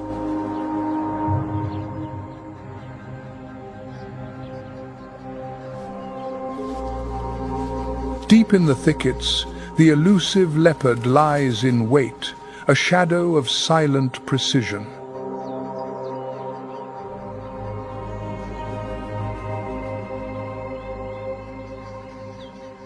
Its ambush is executed with a lethal grace.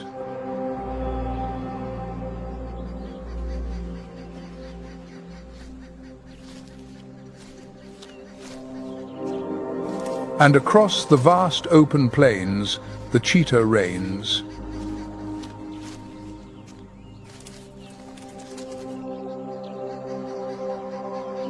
Its legendary speed turns every chase into an uncompromising pursuit.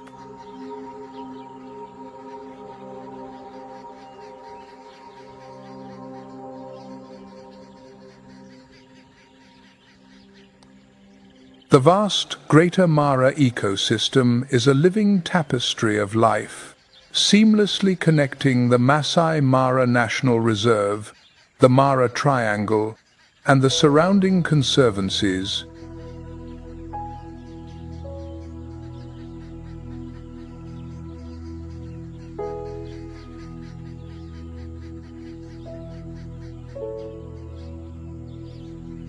This region, with an elevation ranging from 4,900 to over 7,100 feet, has a multi-layered landscape sculpted by valleys, rivers, and rolling hills.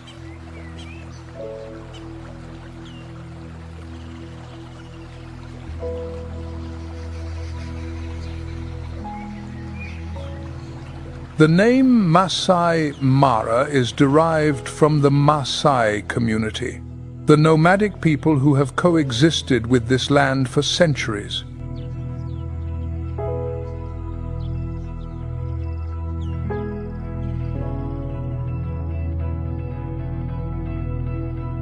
Mara in their language means spotted.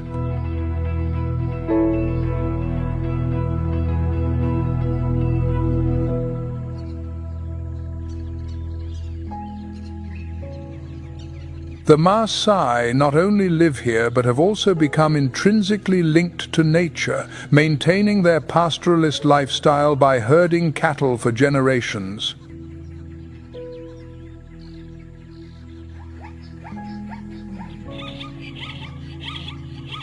The Masai Mara is home to over 95 mammal species and 570 bird species.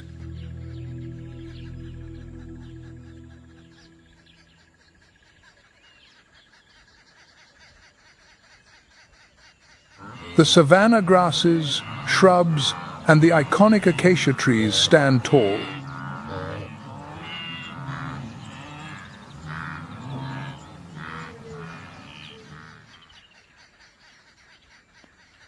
But the Masai Mara is more than just a beautiful landscape.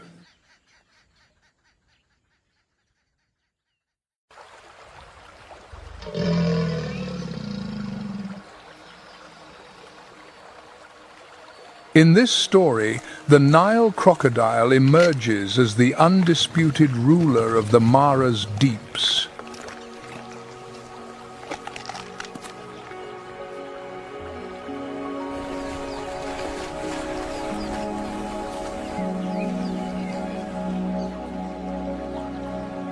This colossal predator is a legend in the wildlife world, capable of reaching lengths of up to 20 feet and weighing over 2,200 pounds.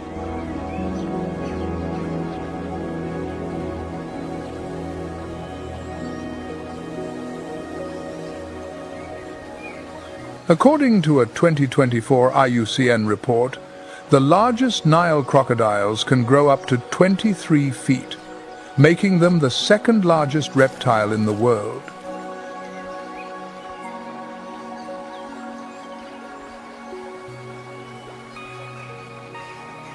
Each hunt is a masterclass in patience and unparalleled power.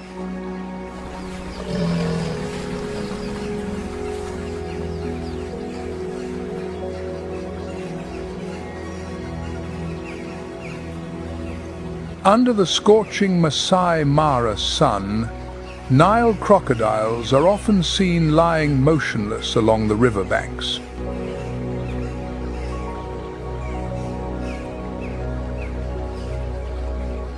From 9 a.m. to 4 p.m., they bask, absorbing the sunlight to regulate their body temperature.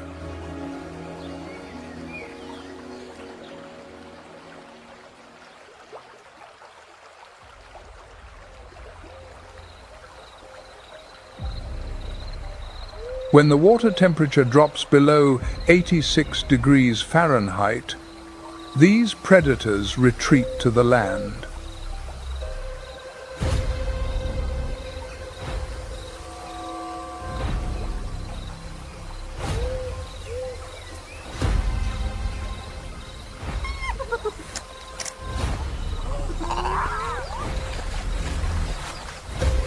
At night, as darkness envelops the Mara River, the Nile crocodile awakens.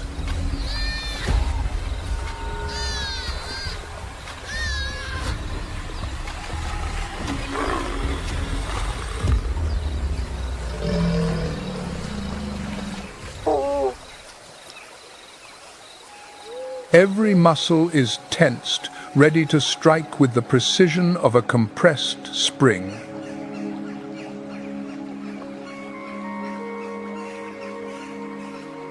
In the dry season, when food is scarce, the Nile crocodile conserves energy by lying motionless in the sun.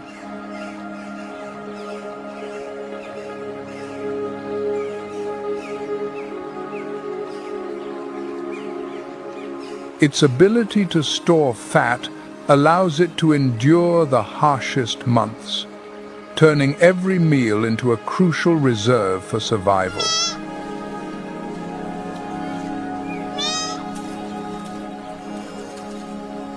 The Nile crocodile reigns as the apex predator of its habitat, dominating its territory with few rivals.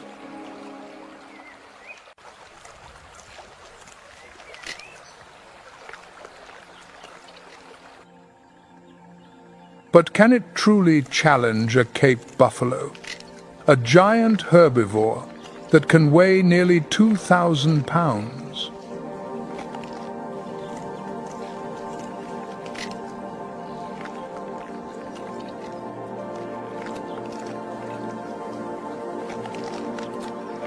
These formidable creatures move in herds, approaching the Mara River with a stately presence, their sharp, curved horns glittering in the sun.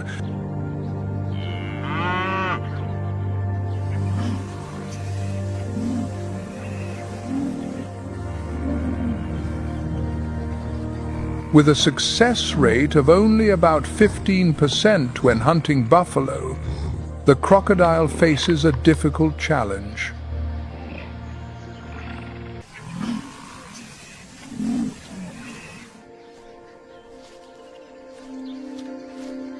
The most fearsome aspect of the Cape buffalo is their sense of unity.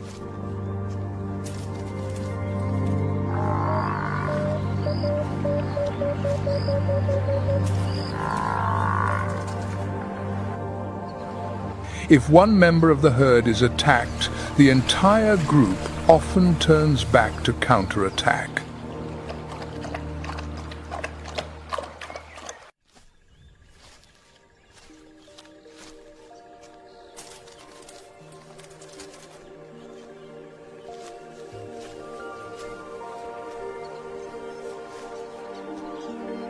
Another challenging target for the Nile crocodile is the Maasai giraffe, the largest and most iconic giraffe in the Masai Mara.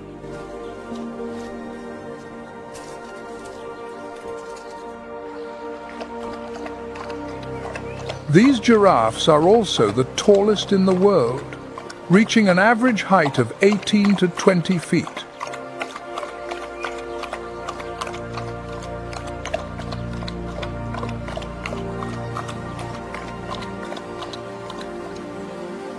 When a Maasai giraffe bends its head to the Mara River to drink, it must splay its front legs and bring its head close to the ground, a vulnerable position.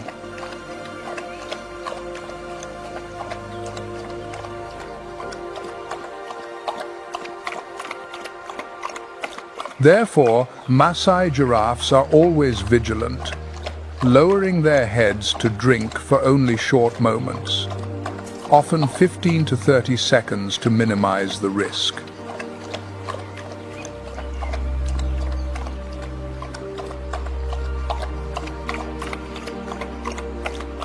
Even in this precarious position, the giraffe is not an easy target.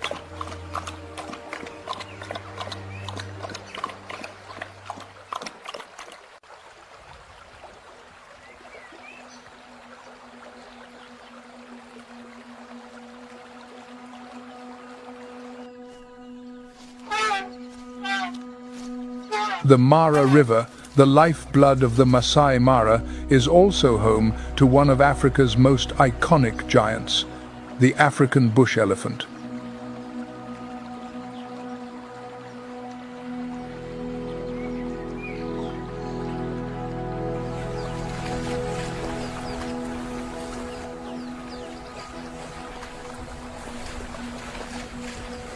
A member of the Big Five and the largest land animal on Earth, these elephants stand up to 13 feet tall and can weigh up to 15,000 pounds.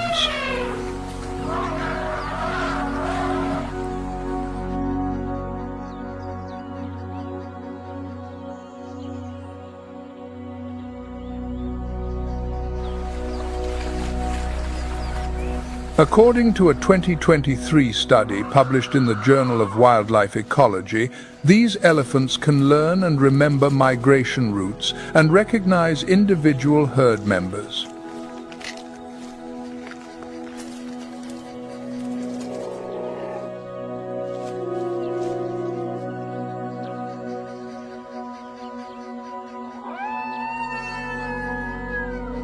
When the herds of African bush elephants approach the banks of the Mara River, every step resonates with dominance.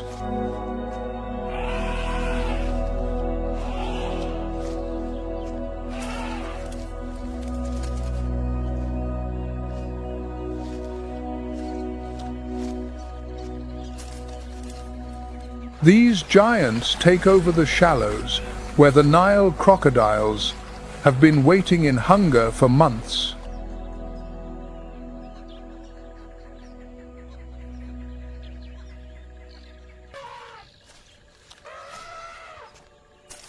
The powerful footsteps of the African bush elephant do more than just stir the ground around the Mara River.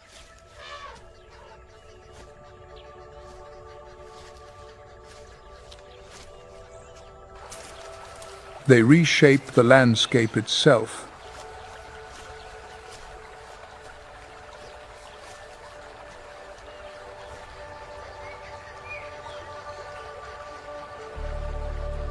As these massive creatures tear through vegetation and dig deep into the earth in search of hidden water sources, they inadvertently create small ponds and channels.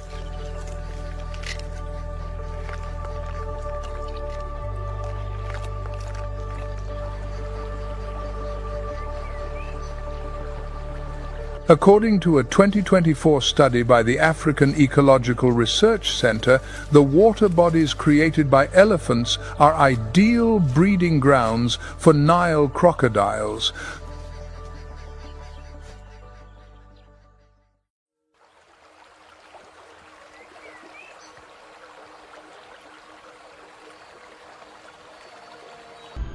In the harsh Kalahari Desert, silence is absolute before the chase begins.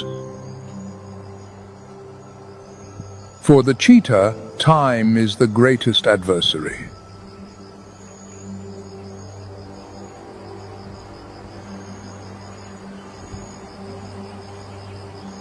It has only 20 seconds at full speed before its body overreacts and forces a halt.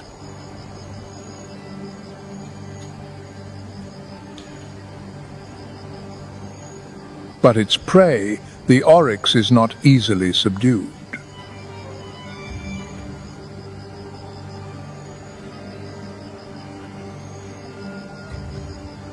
Rather than fleeing in panic, it may turn to face its pursuer when cornered.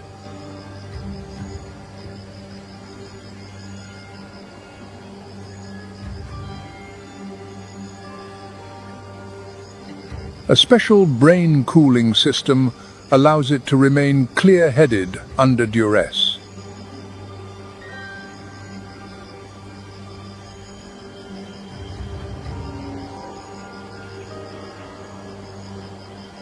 Horns, over 3.3 feet long, become sharp weapons, forcing any predator to be wary.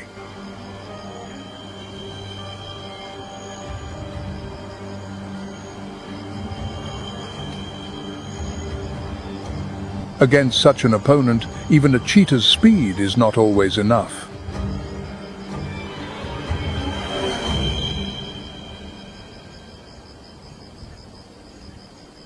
Even young lions pay a price when confronting an oryx.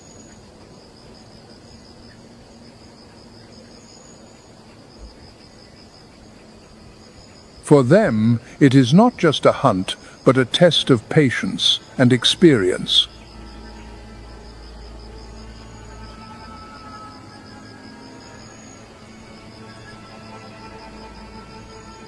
A single miscalculation can result in injury.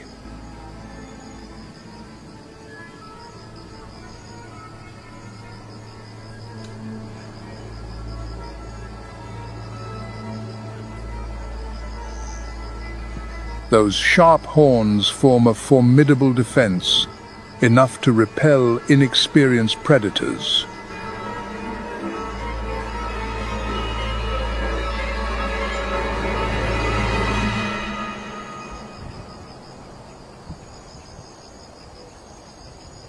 But in time, they will learn to wait, to coordinate, and to choose the right moment. For one day, these novices will become true rulers.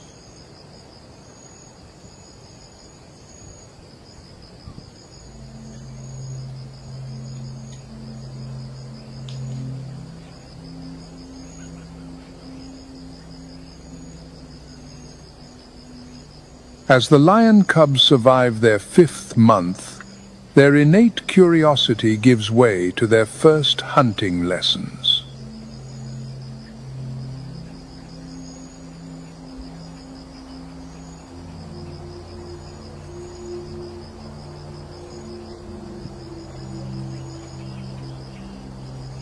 This learning process is not mere imitation.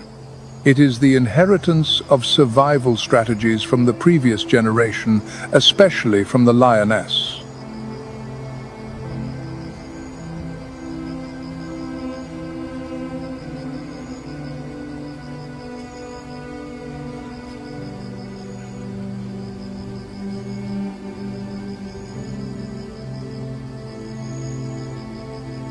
Genetics and social behavior have shaped their future from the very first moments.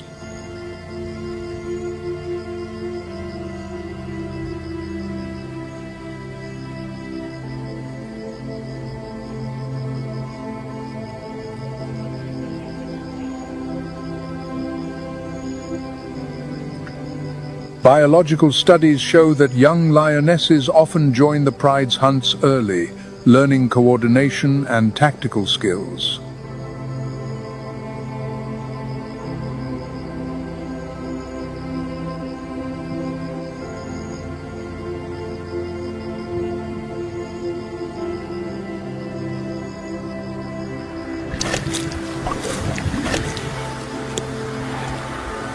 In contrast, young males focus more on developing physical strength and confrontational skills, often through scavenging.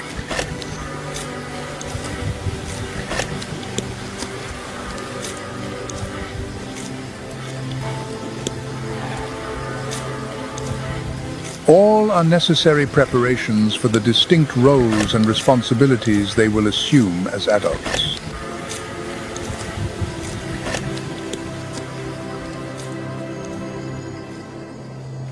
As the cubs grow, their mother's training regimen becomes more demanding.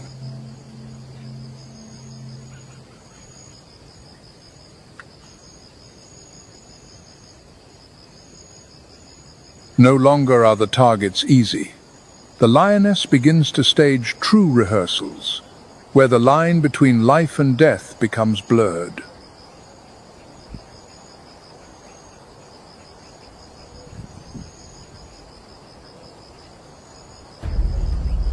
In silence, the lioness observes and guides, demanding absolute focus and precise coordination from her offspring.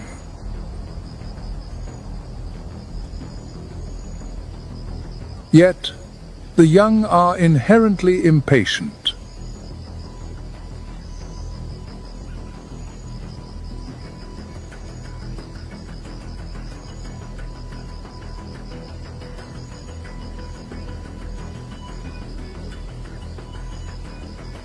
A single moment of lost control by one fledgling member can ruin an entire, carefully calculated plan.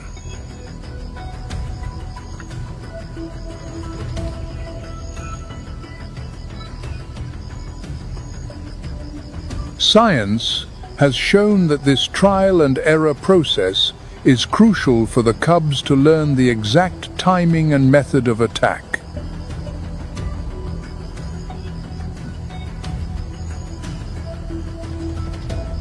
Failure in a wildebeest hunt is a painful lesson.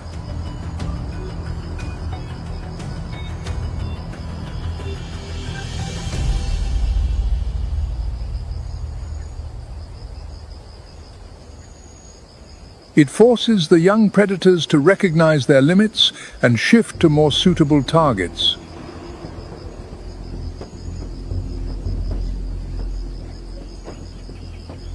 In the harshness of the natural world, difficult circumstances sometimes bring opportunity.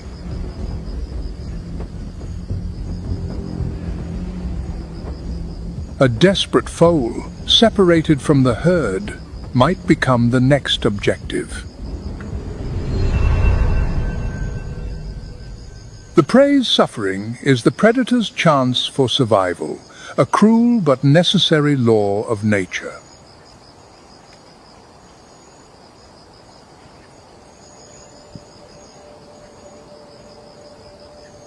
On the savannah, death is not the end.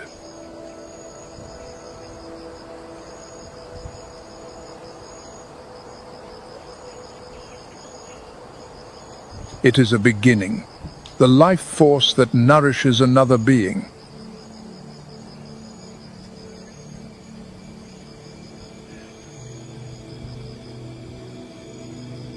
The sun sets, and a new drama begins with a hunt that has no end.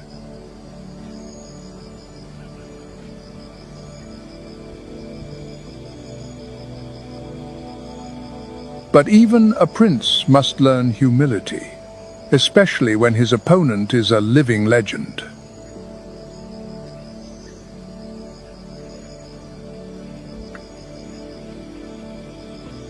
The African buffalo, nicknamed the Black Death.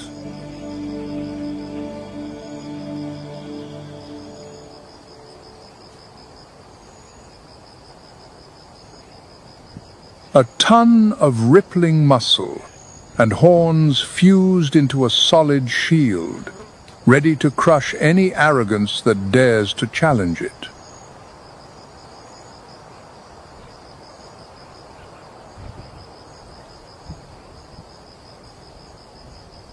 The strength of these giants lies not in the individual, but in their unity.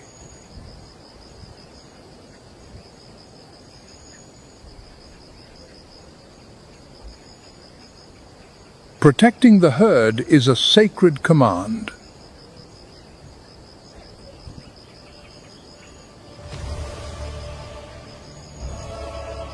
When their boundary is crossed, they do not flee.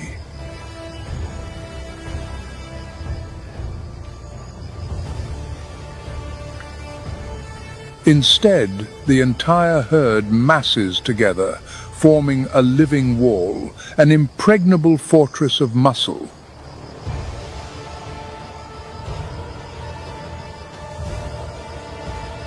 The hunt is suddenly reversed.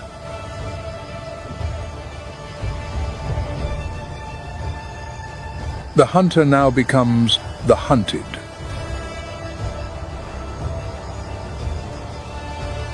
The line between predator and prey is completely erased.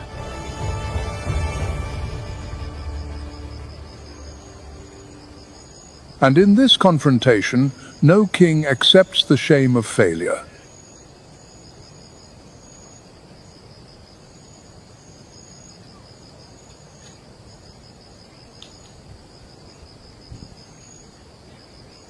Leaving the searing heat of the desert, we arrive at a different, yet no less dramatic setting.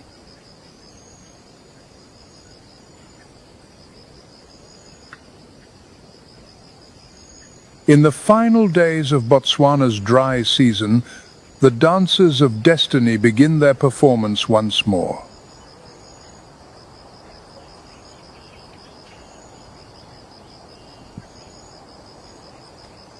The plains zebra, with its unique black and white patterns, is an unmistakable symbol of Africa.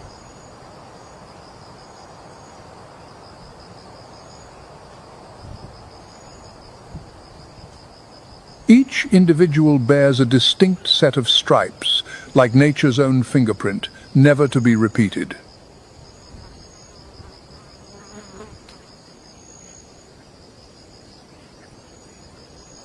But in this world, magnificent beauty can sometimes come with a harsh sentence.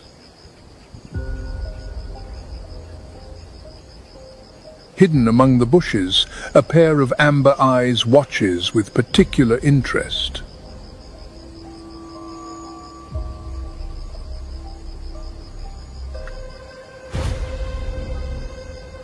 To satisfy their hunger, predators must engage in this dance of chance every single day.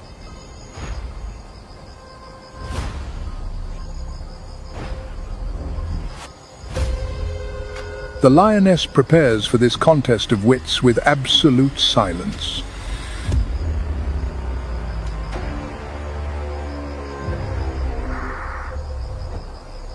Beneath soft pads are sharp claws, which can be over 3 inches long.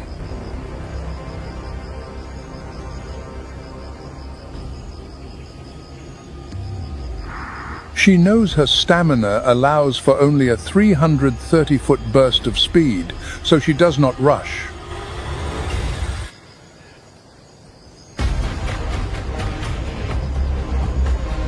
A single moment of inattention, and the golden blur shoots forward like an arrow.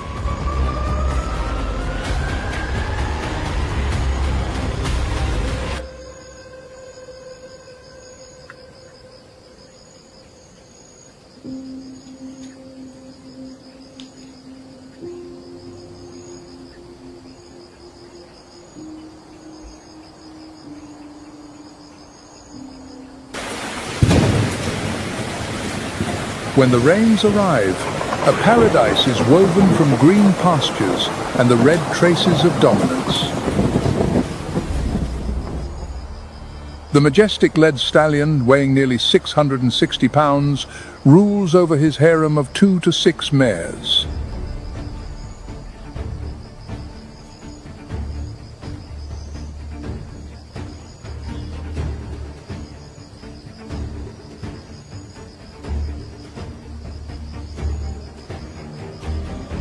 To win this supreme position, bachelors must challenge the reigning ruler.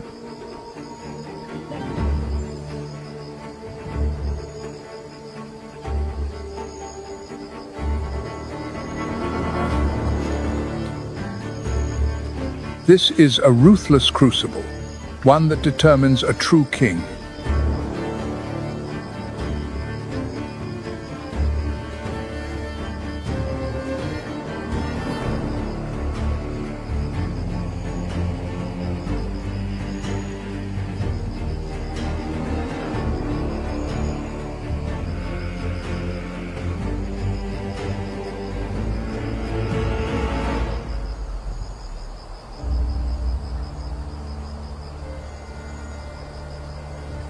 Meanwhile, elsewhere on the plains, the mares are fulfilling their own sacred mission.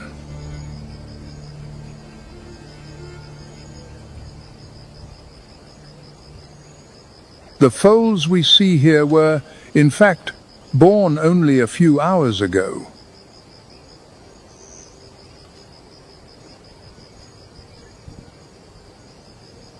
But this happy scene is quickly shattered.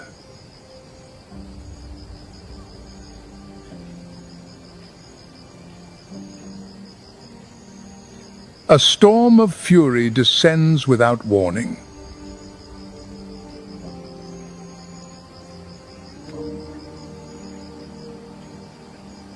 When the throne is taken by force, the new ruler may carry a brutal, inherited instinct to kill the offspring of his predecessor.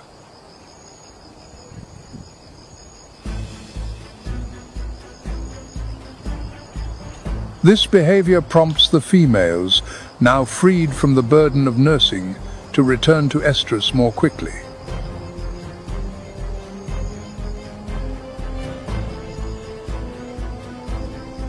But a zebra mother does not yield easily.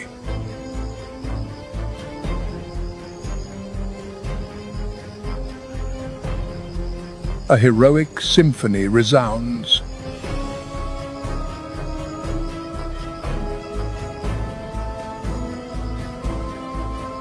Maternal love confronts the harsh laws of evolution head-on.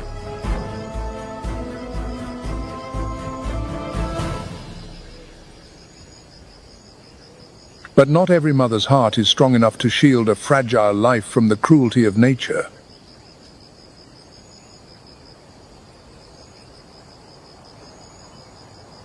Even so, there is no place for mourning on the savannah.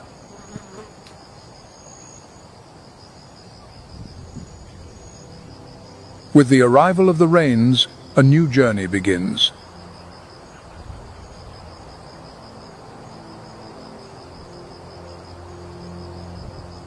They need the mineral-rich grasslands that lie far away.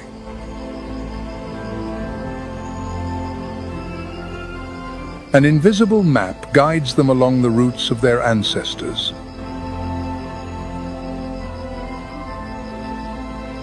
As the herd moves, thousands of stripes merge, creating a chaotic illusion.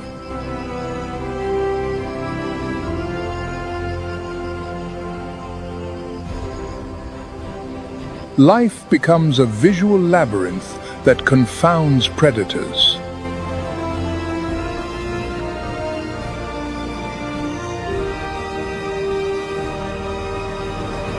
It is a living coat of armor.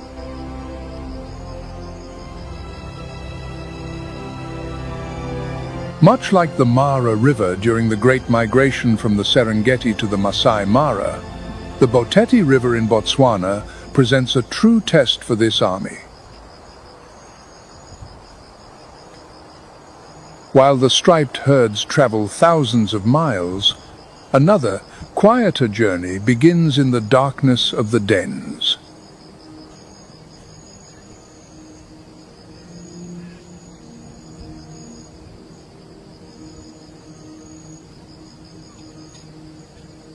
Deep underground, a complex social order is at work.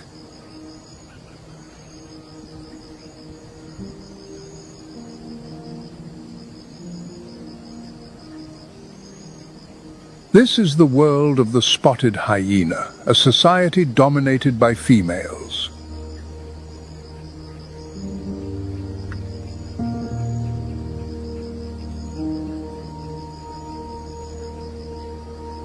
An individual's position in the clan is determined by the lineage and strength of the matriarch.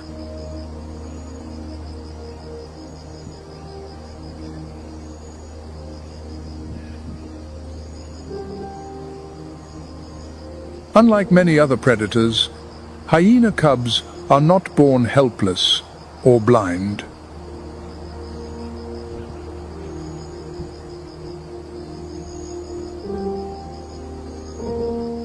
They are born with their eyes wide open and a set of teeth ready for battle.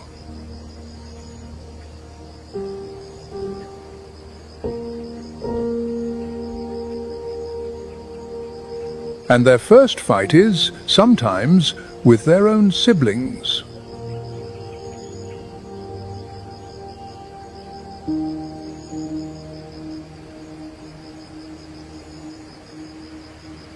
This rivalry is especially fierce between same-sex twins, beginning within hours of birth.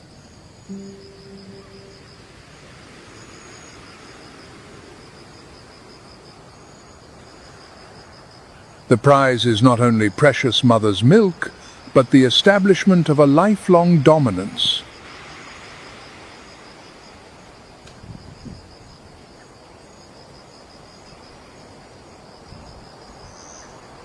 This is the first and most brutal lesson in status, in a society defined by power.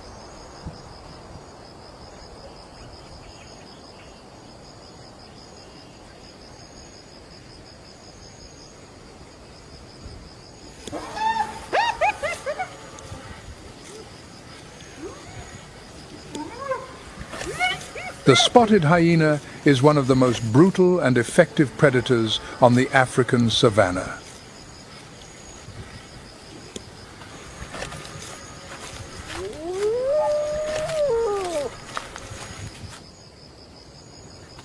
Its appearance may seem unusual, but its body is perfectly adapted for hunting.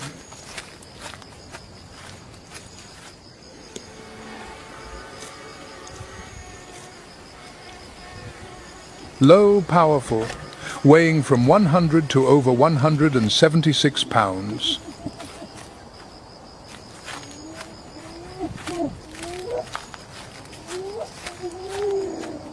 Shoulders higher than its hips, a broad head, and above all, one of the most powerful jaws among carnivorous mammals.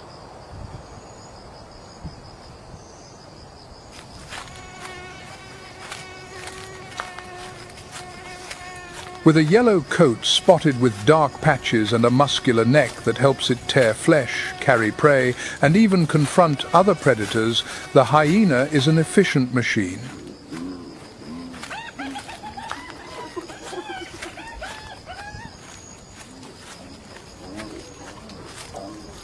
The spotted hyena is an extremely intelligent omnivore.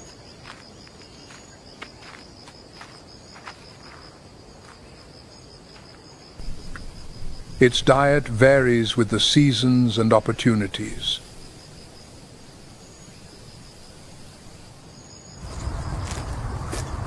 They hunt in groups, attacking wildebeest, zebras, impalas, but also scavenge.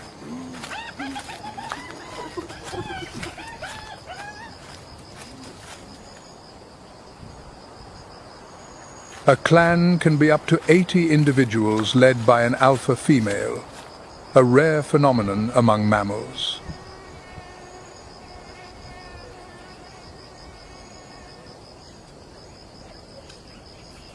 This matriarchal structure is highly organized.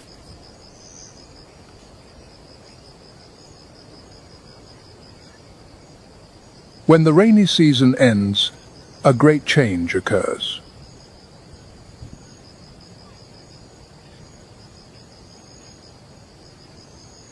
Mother's milk gradually gives way to harsh lessons in survival.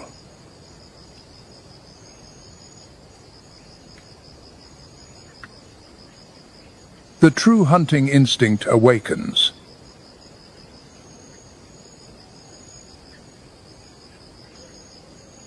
Their jaws are forged, preparing for the bone-crushing power to come.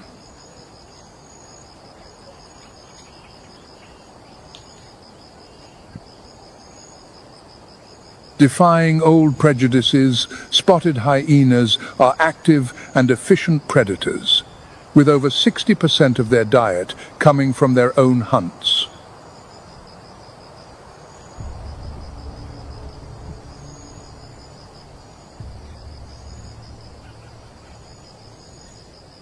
They rely not on the speed of a cheetah, but on endurance and pack tactics to exhaust their prey.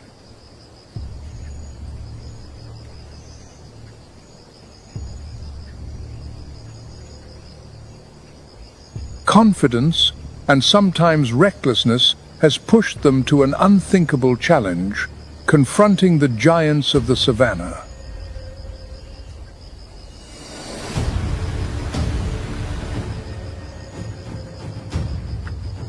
Their target is not an adult elephant, but the faint hope of a calf separated from the herd.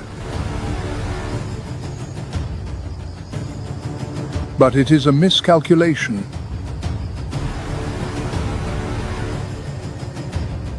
The elephant herd is not just a fortress. It is a living wall, commanded by sacred maternal bonds and the matriarch's experience.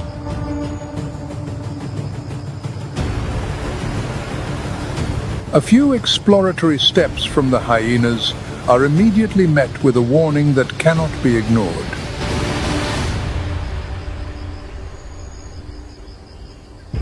The confrontation ends before it has truly begun. This is not just a failed hunt.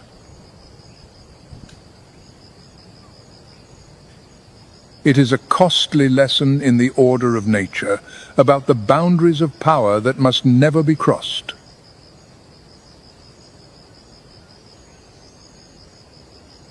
Africa.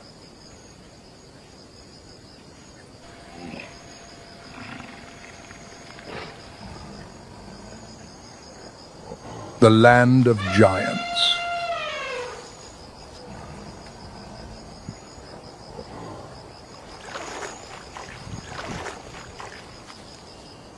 But here, one species reigns supreme.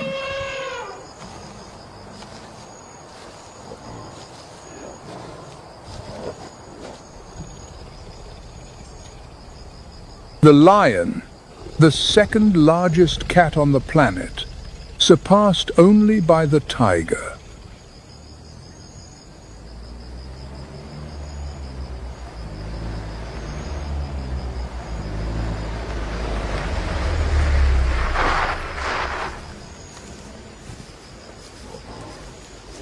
A perfect fighting machine, weighing up to 496 pounds and reaching 10 feet in length.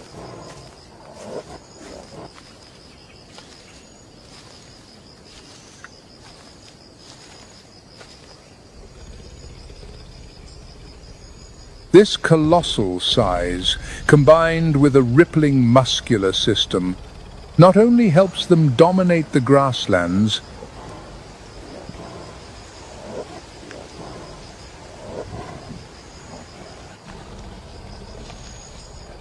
but also allows them to bring down prey many times their own weight.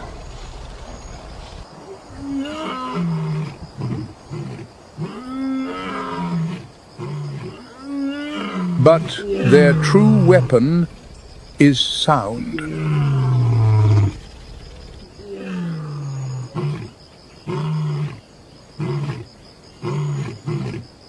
A roar that thunders like rolling thunder, audible from 5 miles away.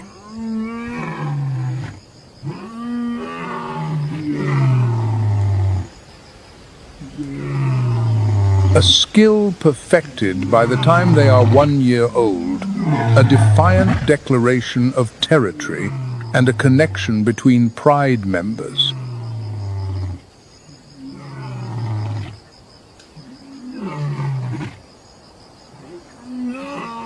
In a stark departure from the solitude of other felines, lions have chosen a social life.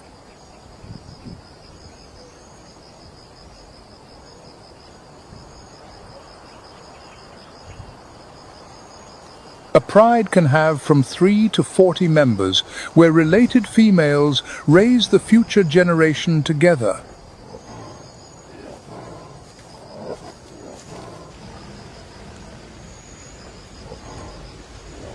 Alone, a lioness has a success rate of less than 30%.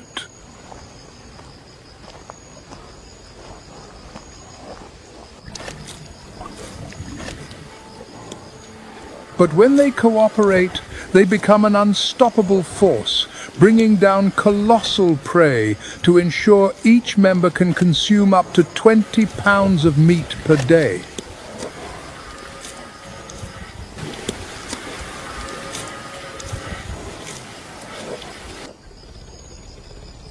Their appearance, too, is a story of adaptation.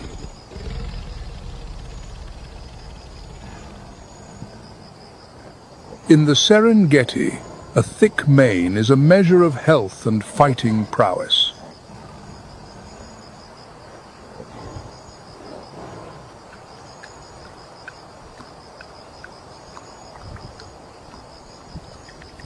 But in the scorching heat of Kenya's Tsavo, these kings shed that crown, going maneless to survive the searing heat.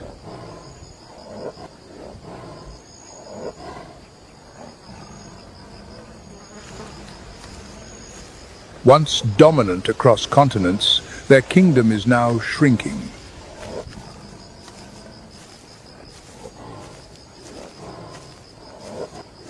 Habitat loss and poaching are pushing this species to the brink.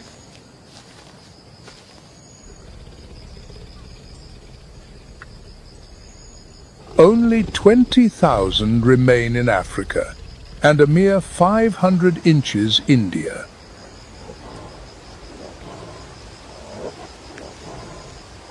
The king of beasts is facing its own greatest battle for survival.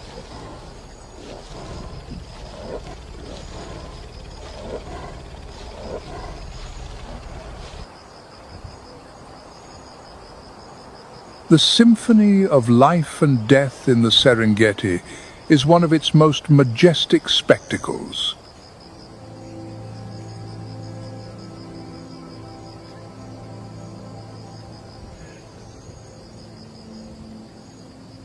But Africa's story of resilience is also written elsewhere, in Zakuma National Park in southeastern Chad.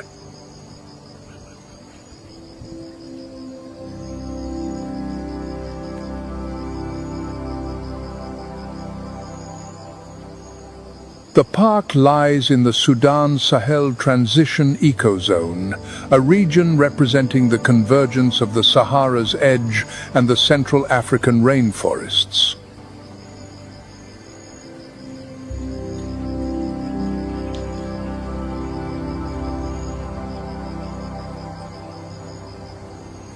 Zakuma was officially established in 1963, becoming the nation's first national park and one of the oldest nature reserves in Central Africa.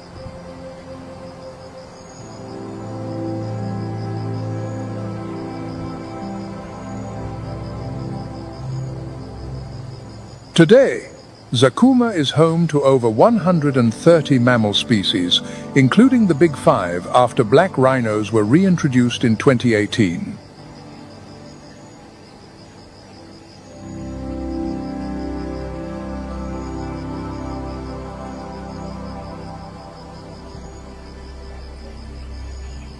The bird life is also incredibly diverse, with 530 species.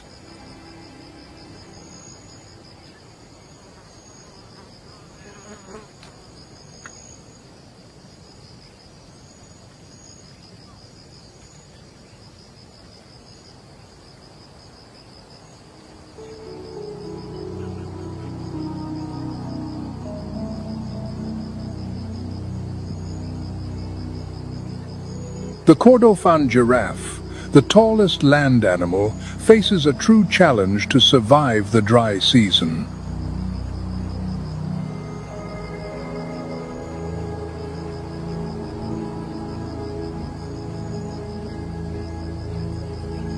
A critically endangered subspecies, fewer than 2,000 Kordofan giraffes remain in the wild.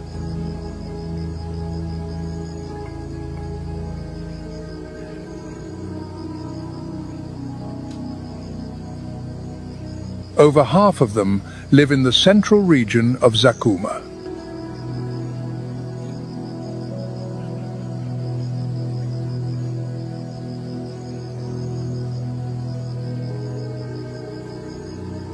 According to 2024 data from the Giraffe Conservation Foundation,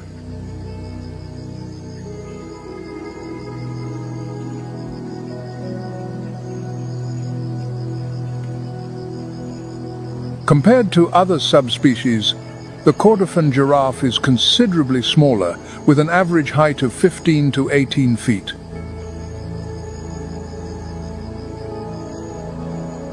Its oral structure, with flexible lips and a tongue that can reach nearly 18 inches, allows it to easily browse on leaves from thorny branches.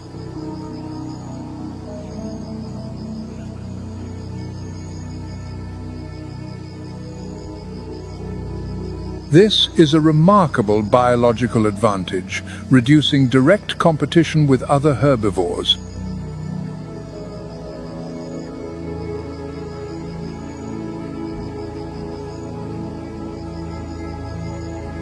Due to its long neck and specialized cardiovascular system, the blood pressure required to pump blood to the brain is twice that of a human.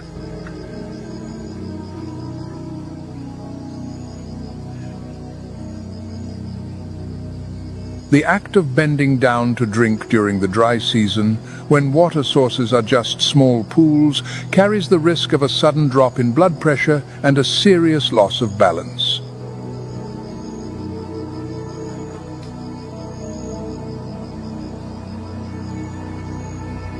A simple misstep at this moment could be perilous.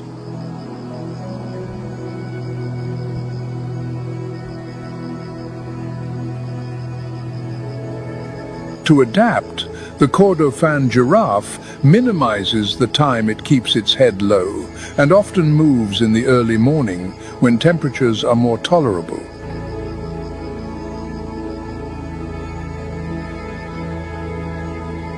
An even greater concern is its slow reproductive cycle and low birth rate.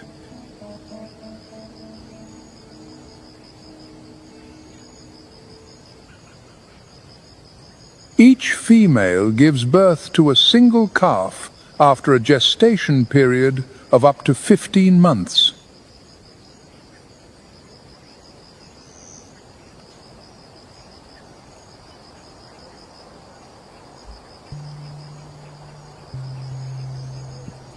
In contrast to many species in Zakuma that tend to hide from the daytime heat, the warthog remains active, especially during the hottest hours.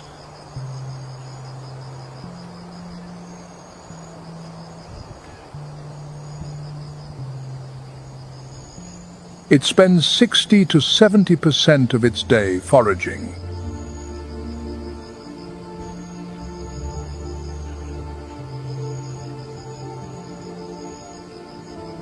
With curved tusks and a low-slung body, it can dig deep burrows for shelter at night.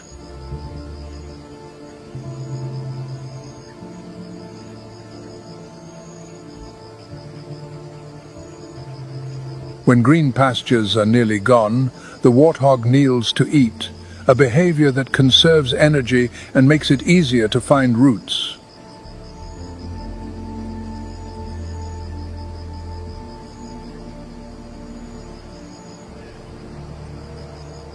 Although not particularly large, the warthog is not merely a passive defender.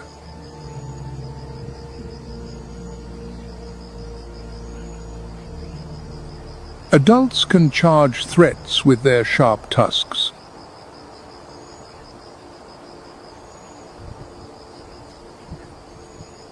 When protecting their young, female warthogs may even proactively confront mid-sized predators.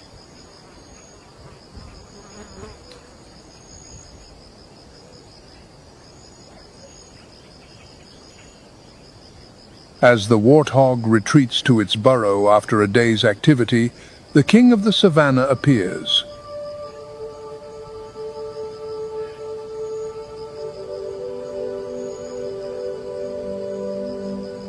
The West African lion.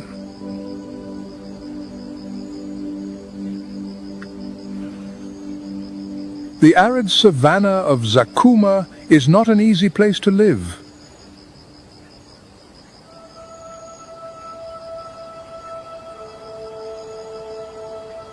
But lions persist here, not because it is the best place, but because it is the best fit for their survival strategy.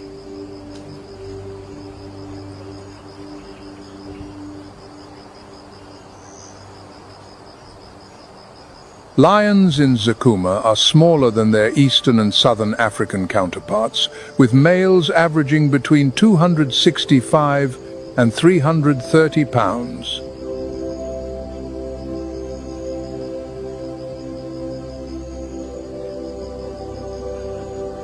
With a sparse mane and a leaner build, they possess greater agility and consume less energy, a vital advantage in a harsh environment.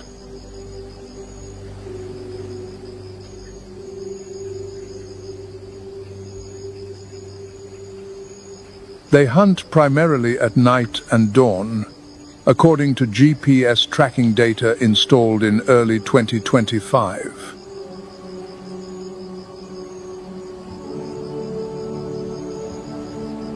Water holes are vital during the dry season, and thus they become strategic ambush points.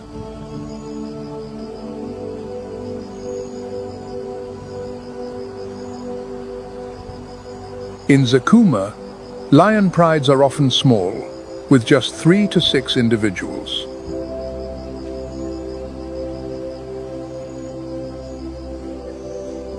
The low prey density and the need to cover vast territories explain this structure.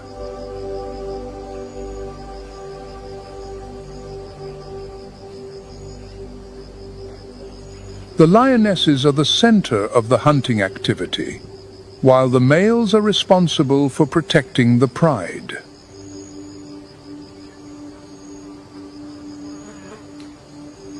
In return, they have priority access to food.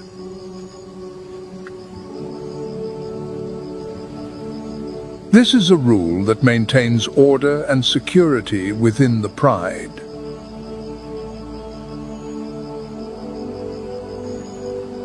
Genetic analysis in 2024 by the European Institute of Conservation Biology revealed that Zakuma's lion possess an intermediate genetic profile.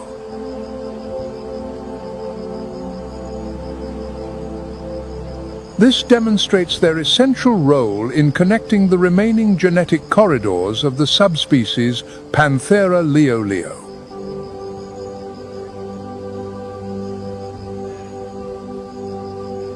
With fewer than 1,000 mature individuals left in the wild, Zakuma National Park holds a vital position in the recovery and genetic diversity of the region.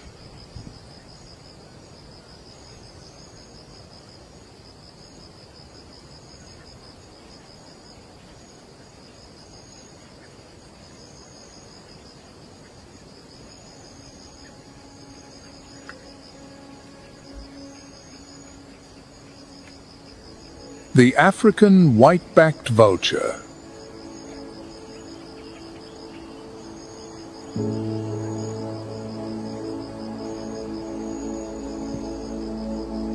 As the most common vulture in sub-Saharan Africa, they make up nearly 50% of all vultures in Chad.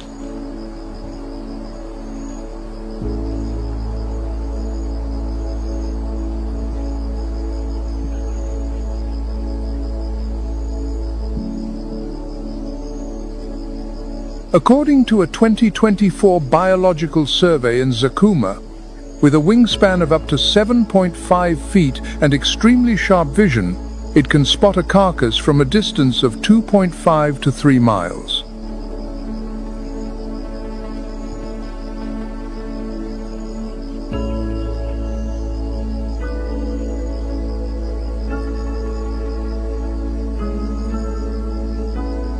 When one individual spots an opportunity, it circles in a spiral above the site, a clear visual signal that attracts other vultures within minutes.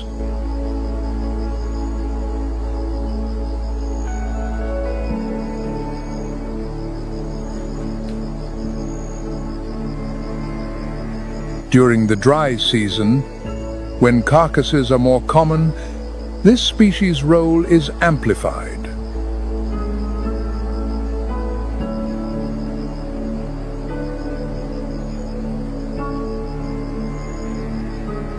They can clean a carcass in hours, eliminating pathogens such as anthrax.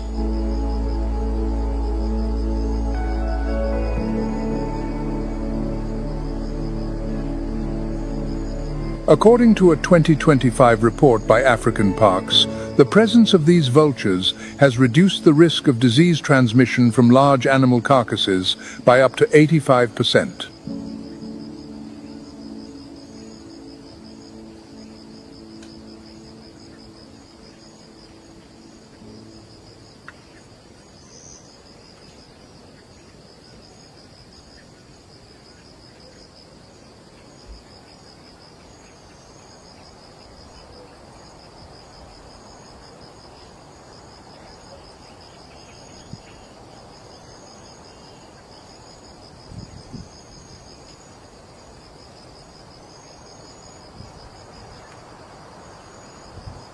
Antelopes belong to a diverse group within the Bovidae family, the same as cattle, goats, and sheep.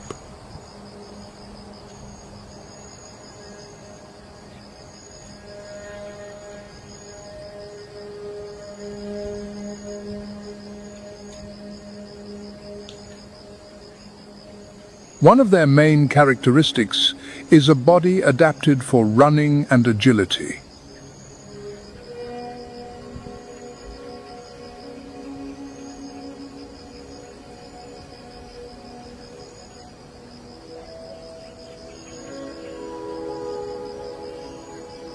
They are herbivores, feeding on grasses, leaves, and in some cases, aquatic plants.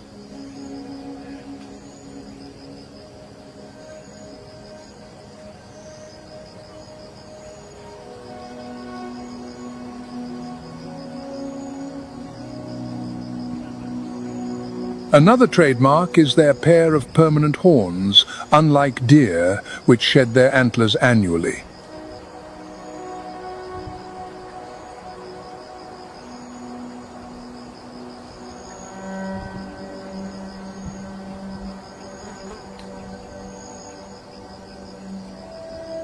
Antelopes are also distinguished by their highly developed senses.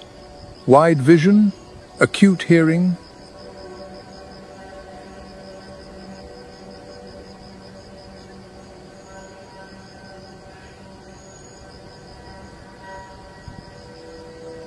This combination of attributes, motor skills, sensory abilities, and social strategies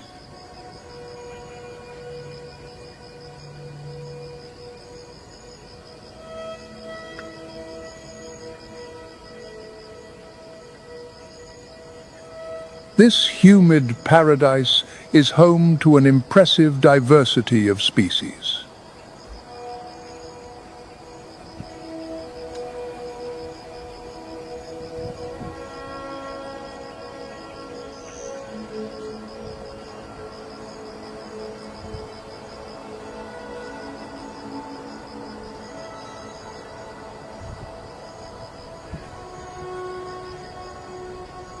Among the most numerous is the black lekwe, a subspecies of the lekwe antelope perfectly adapted.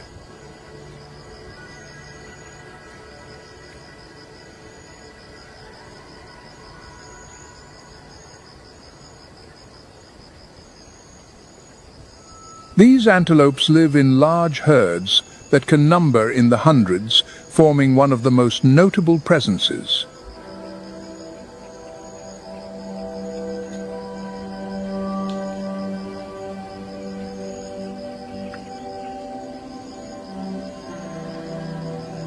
The lechwe is easily recognizable by its golden brown coat with a lighter underside and dark hind legs.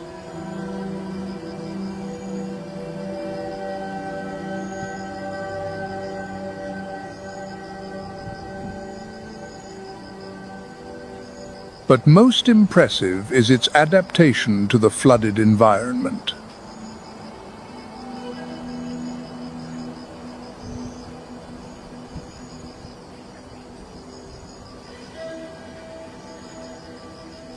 Males possess long, lyre-shaped horns used in battles for dominance and territory.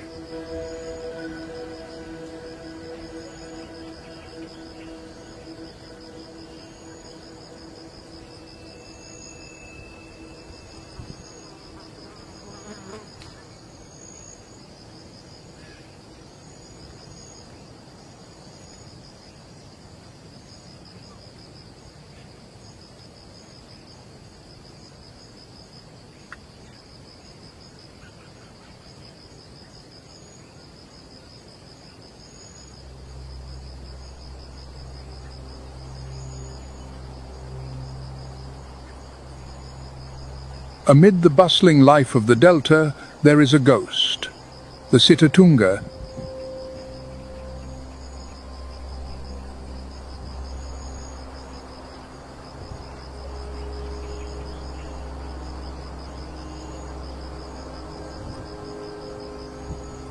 It has a water-repellent, oily coat and specialized hooves for walking on reeds.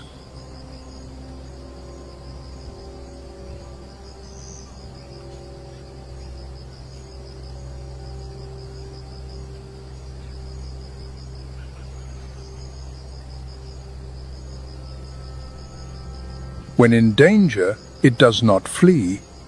It submerges, leaving only its nostrils exposed, and vanishes.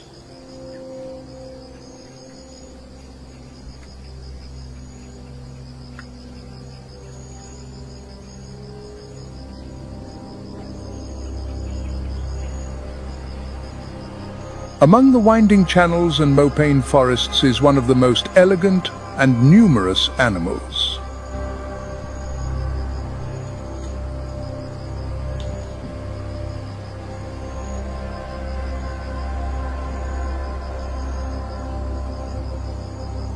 With its soft caramel-colored coat, black markings on its hind legs, and ever-watchful eyes.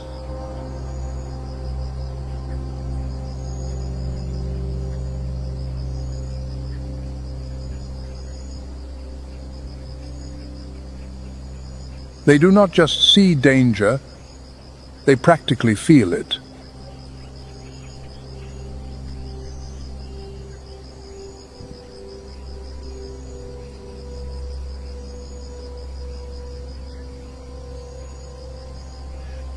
In a sudden leap, they can reach 10 feet in height and cover 33 feet in a single bound.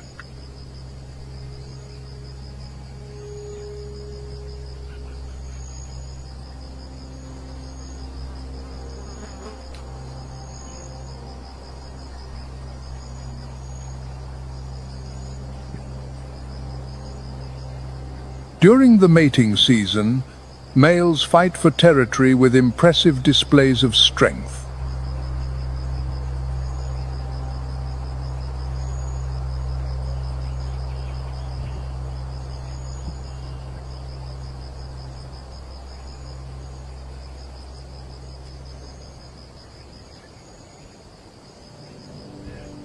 The largest antelope, the eland, majestic and silent, is often seen wandering in small groups.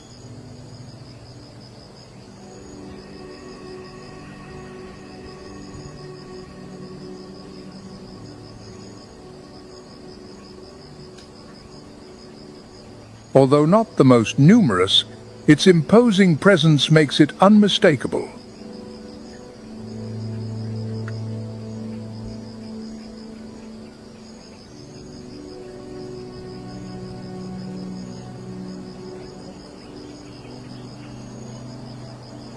Males can weigh between 1,760 and 2,200 pounds, with some exceeding that mark.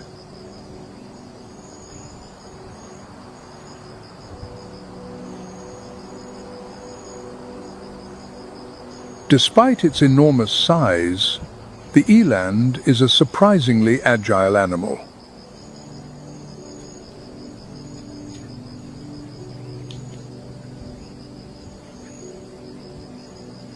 It can jump over fences up to 6.5 feet high and over short distances can reach considerable speeds.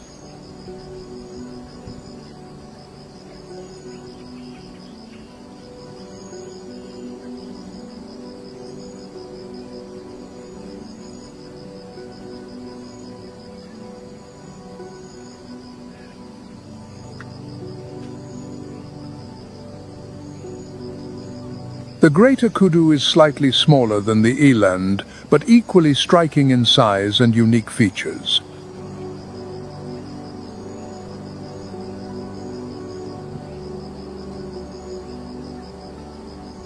With majestic spiral horns that can measure over 3 feet along the curve, this antelope not only commands respect,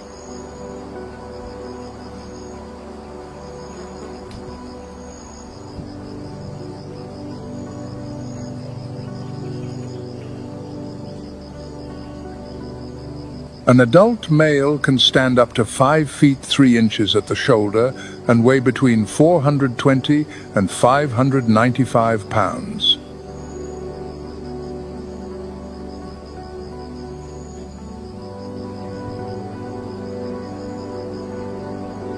The total body length can reach an impressive 8 feet, not including the tail, which adds another 12 to 20 inches.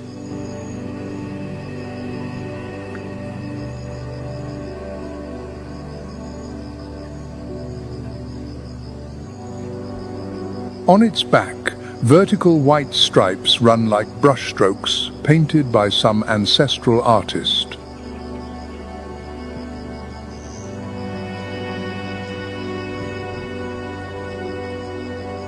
Each marking seems to tell an ancient story of survival, wisdom, and silence.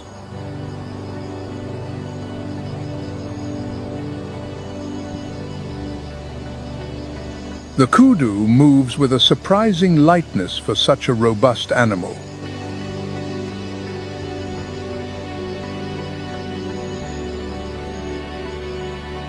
A symbol of strength and mystery, the greater kudu has been revered by various African cultures.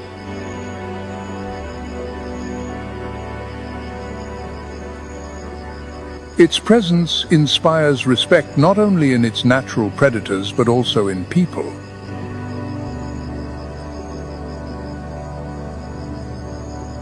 The kudu is a master of camouflage and disappearance.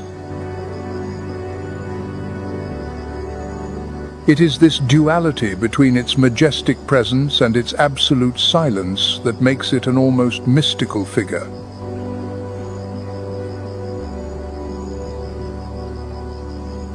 Together, these antelopes not only enrich the visual landscape of the delta, but also sustain the food chain.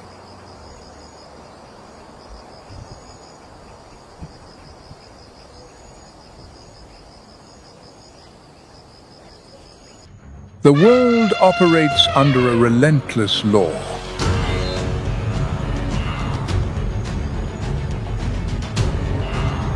No mercy, no exceptions. Every step could be the last. Life is paid for with loss. And death nourishes the life that follows.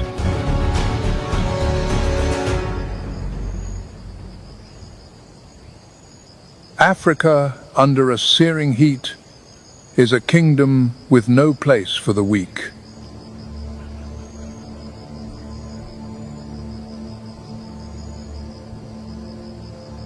Trudging slowly through this fiery crucible are Tatu and Zuka.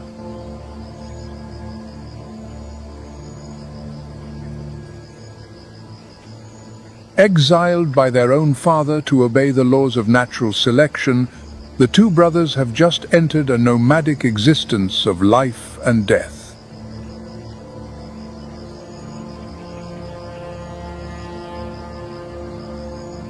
Without the protection of their pride, their odds of survival are now a mere 1 in 10.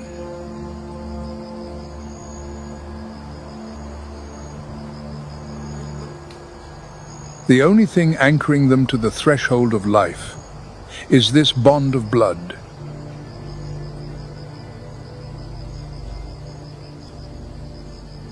But a gnawing hunger has pushed them beyond all endurance.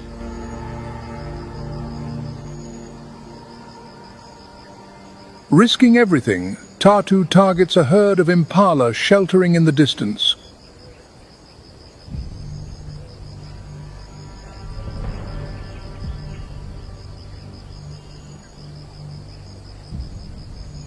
However, To hunt in the full glare of the sun with such a powerful build is an act of near suicide.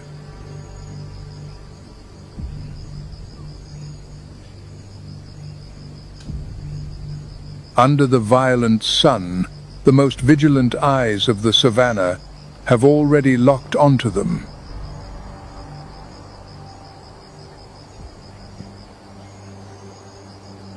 And no eyes are more discerning than those of Africa's giant sentinels.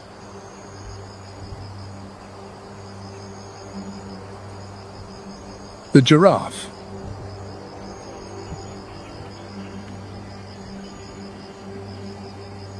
With eyes the size of golf balls, perfectly positioned on either side of their skulls, they possess an almost perfect panoramic view.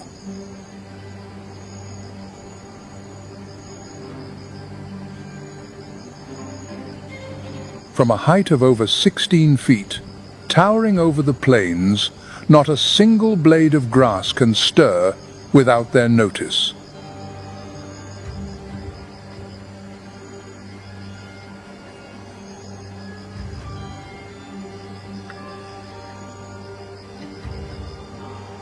The old bull does not flee. He stands firm like a steadfast watchtower, puffing out his muscular chest.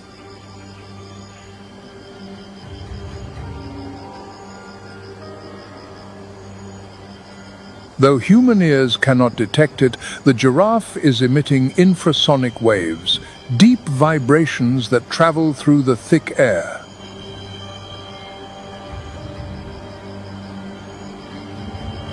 A startlingly perfect early warning system.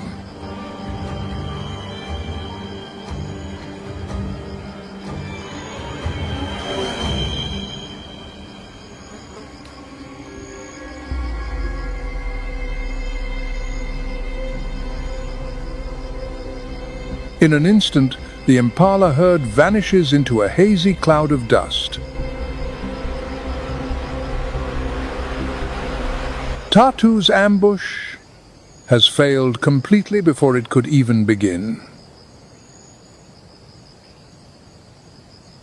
Standing under the harsh sun, Tatu and Zuka have learned a bitter lesson of survival. The supreme muscular strength of a lion is rendered meaningless if they cannot bypass this living radar system of the savannah.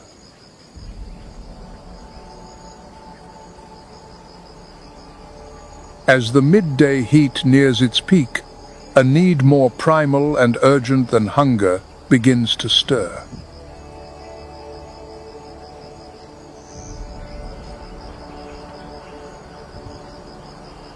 Water.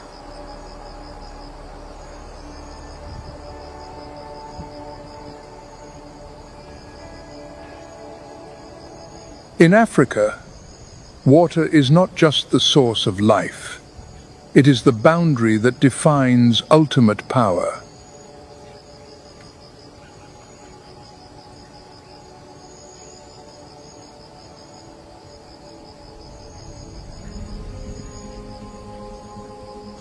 Tatu and Zuka, drained by the merciless sun, are forced to a murky wallow, bubbling and reeking of ammonia.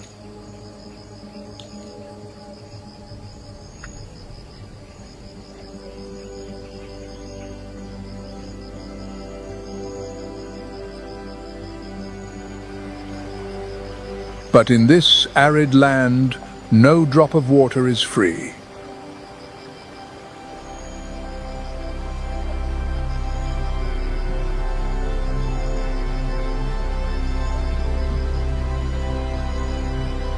The hippopotamus.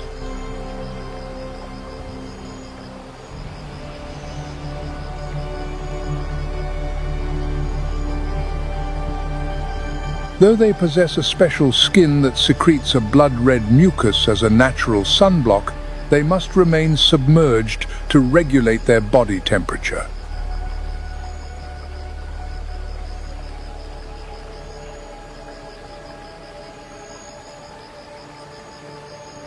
And as the water holes shrink, the territoriality of these tyrants of the swamp becomes brutally extreme.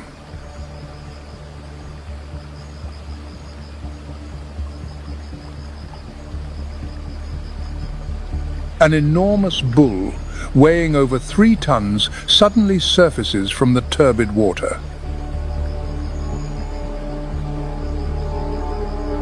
Its bite possesses a terrifying power, enough to snap a full-grown crocodile in half.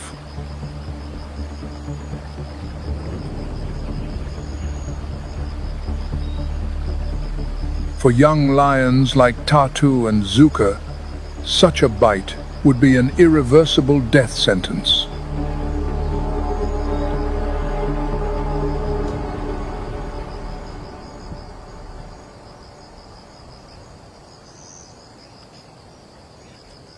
Yet, their ordeal for the day is far from over.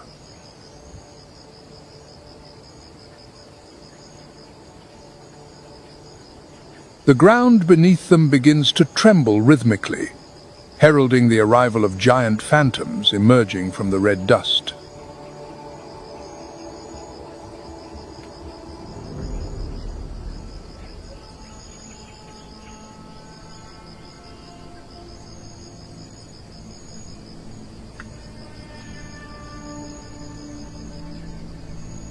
A herd of African elephants.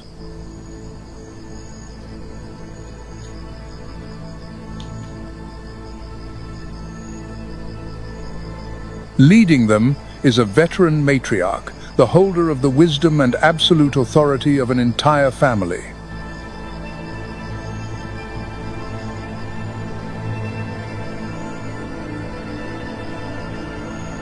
Her extraordinary spatial memory is a priceless map of survival, guiding her herd to water from dozens of miles away.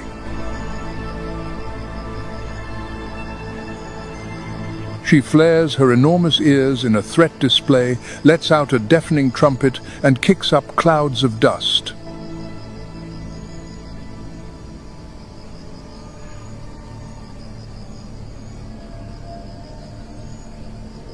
Faced with a weight of over 4 tons and this unbreakable family bond, all resistance from the predators is futile.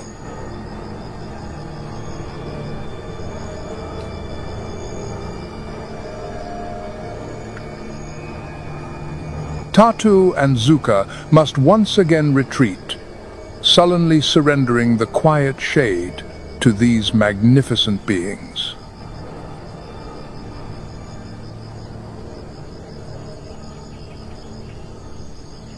In the bright light of day, they have come to understand a harsh truth of the savannah.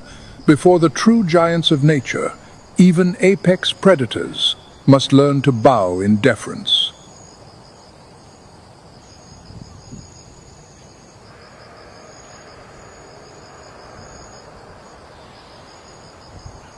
As the afternoon sun begins to dip, the oppressive heat continues to suffocate the savannah.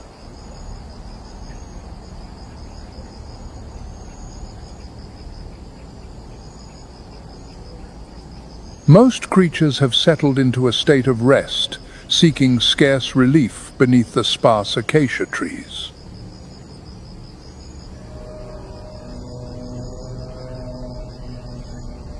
But for Tatu and Zuka, gnawing hunger has driven them to the edge.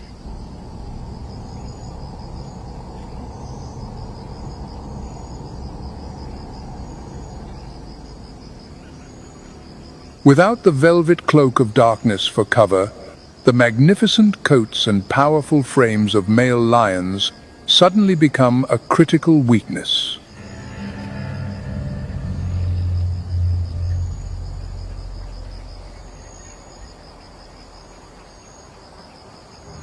However, these future kings are not armed merely with muscle and sharp teeth.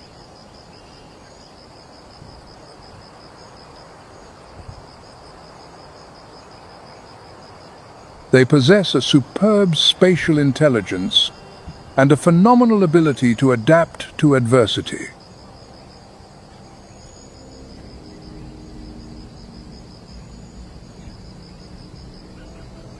Instead of giving up, Tatu and Zuka decide to turn the cracked scars of the landscape into their ultimate weapon. They begin to stalk.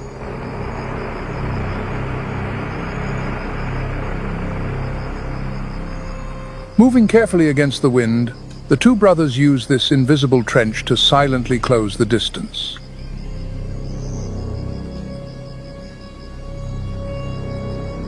Their target, a languid herd of Cape buffalo.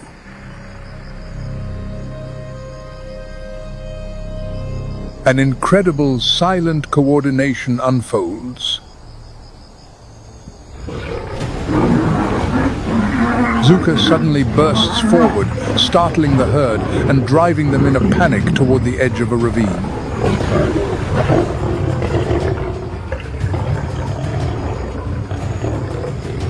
Instantly, Tatu makes his move.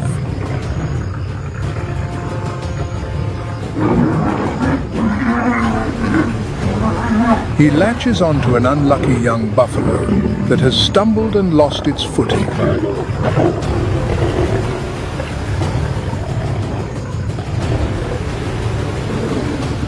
The perfect fusion of brute strength and sophisticated tactics has produced a spectacular daytime miracle.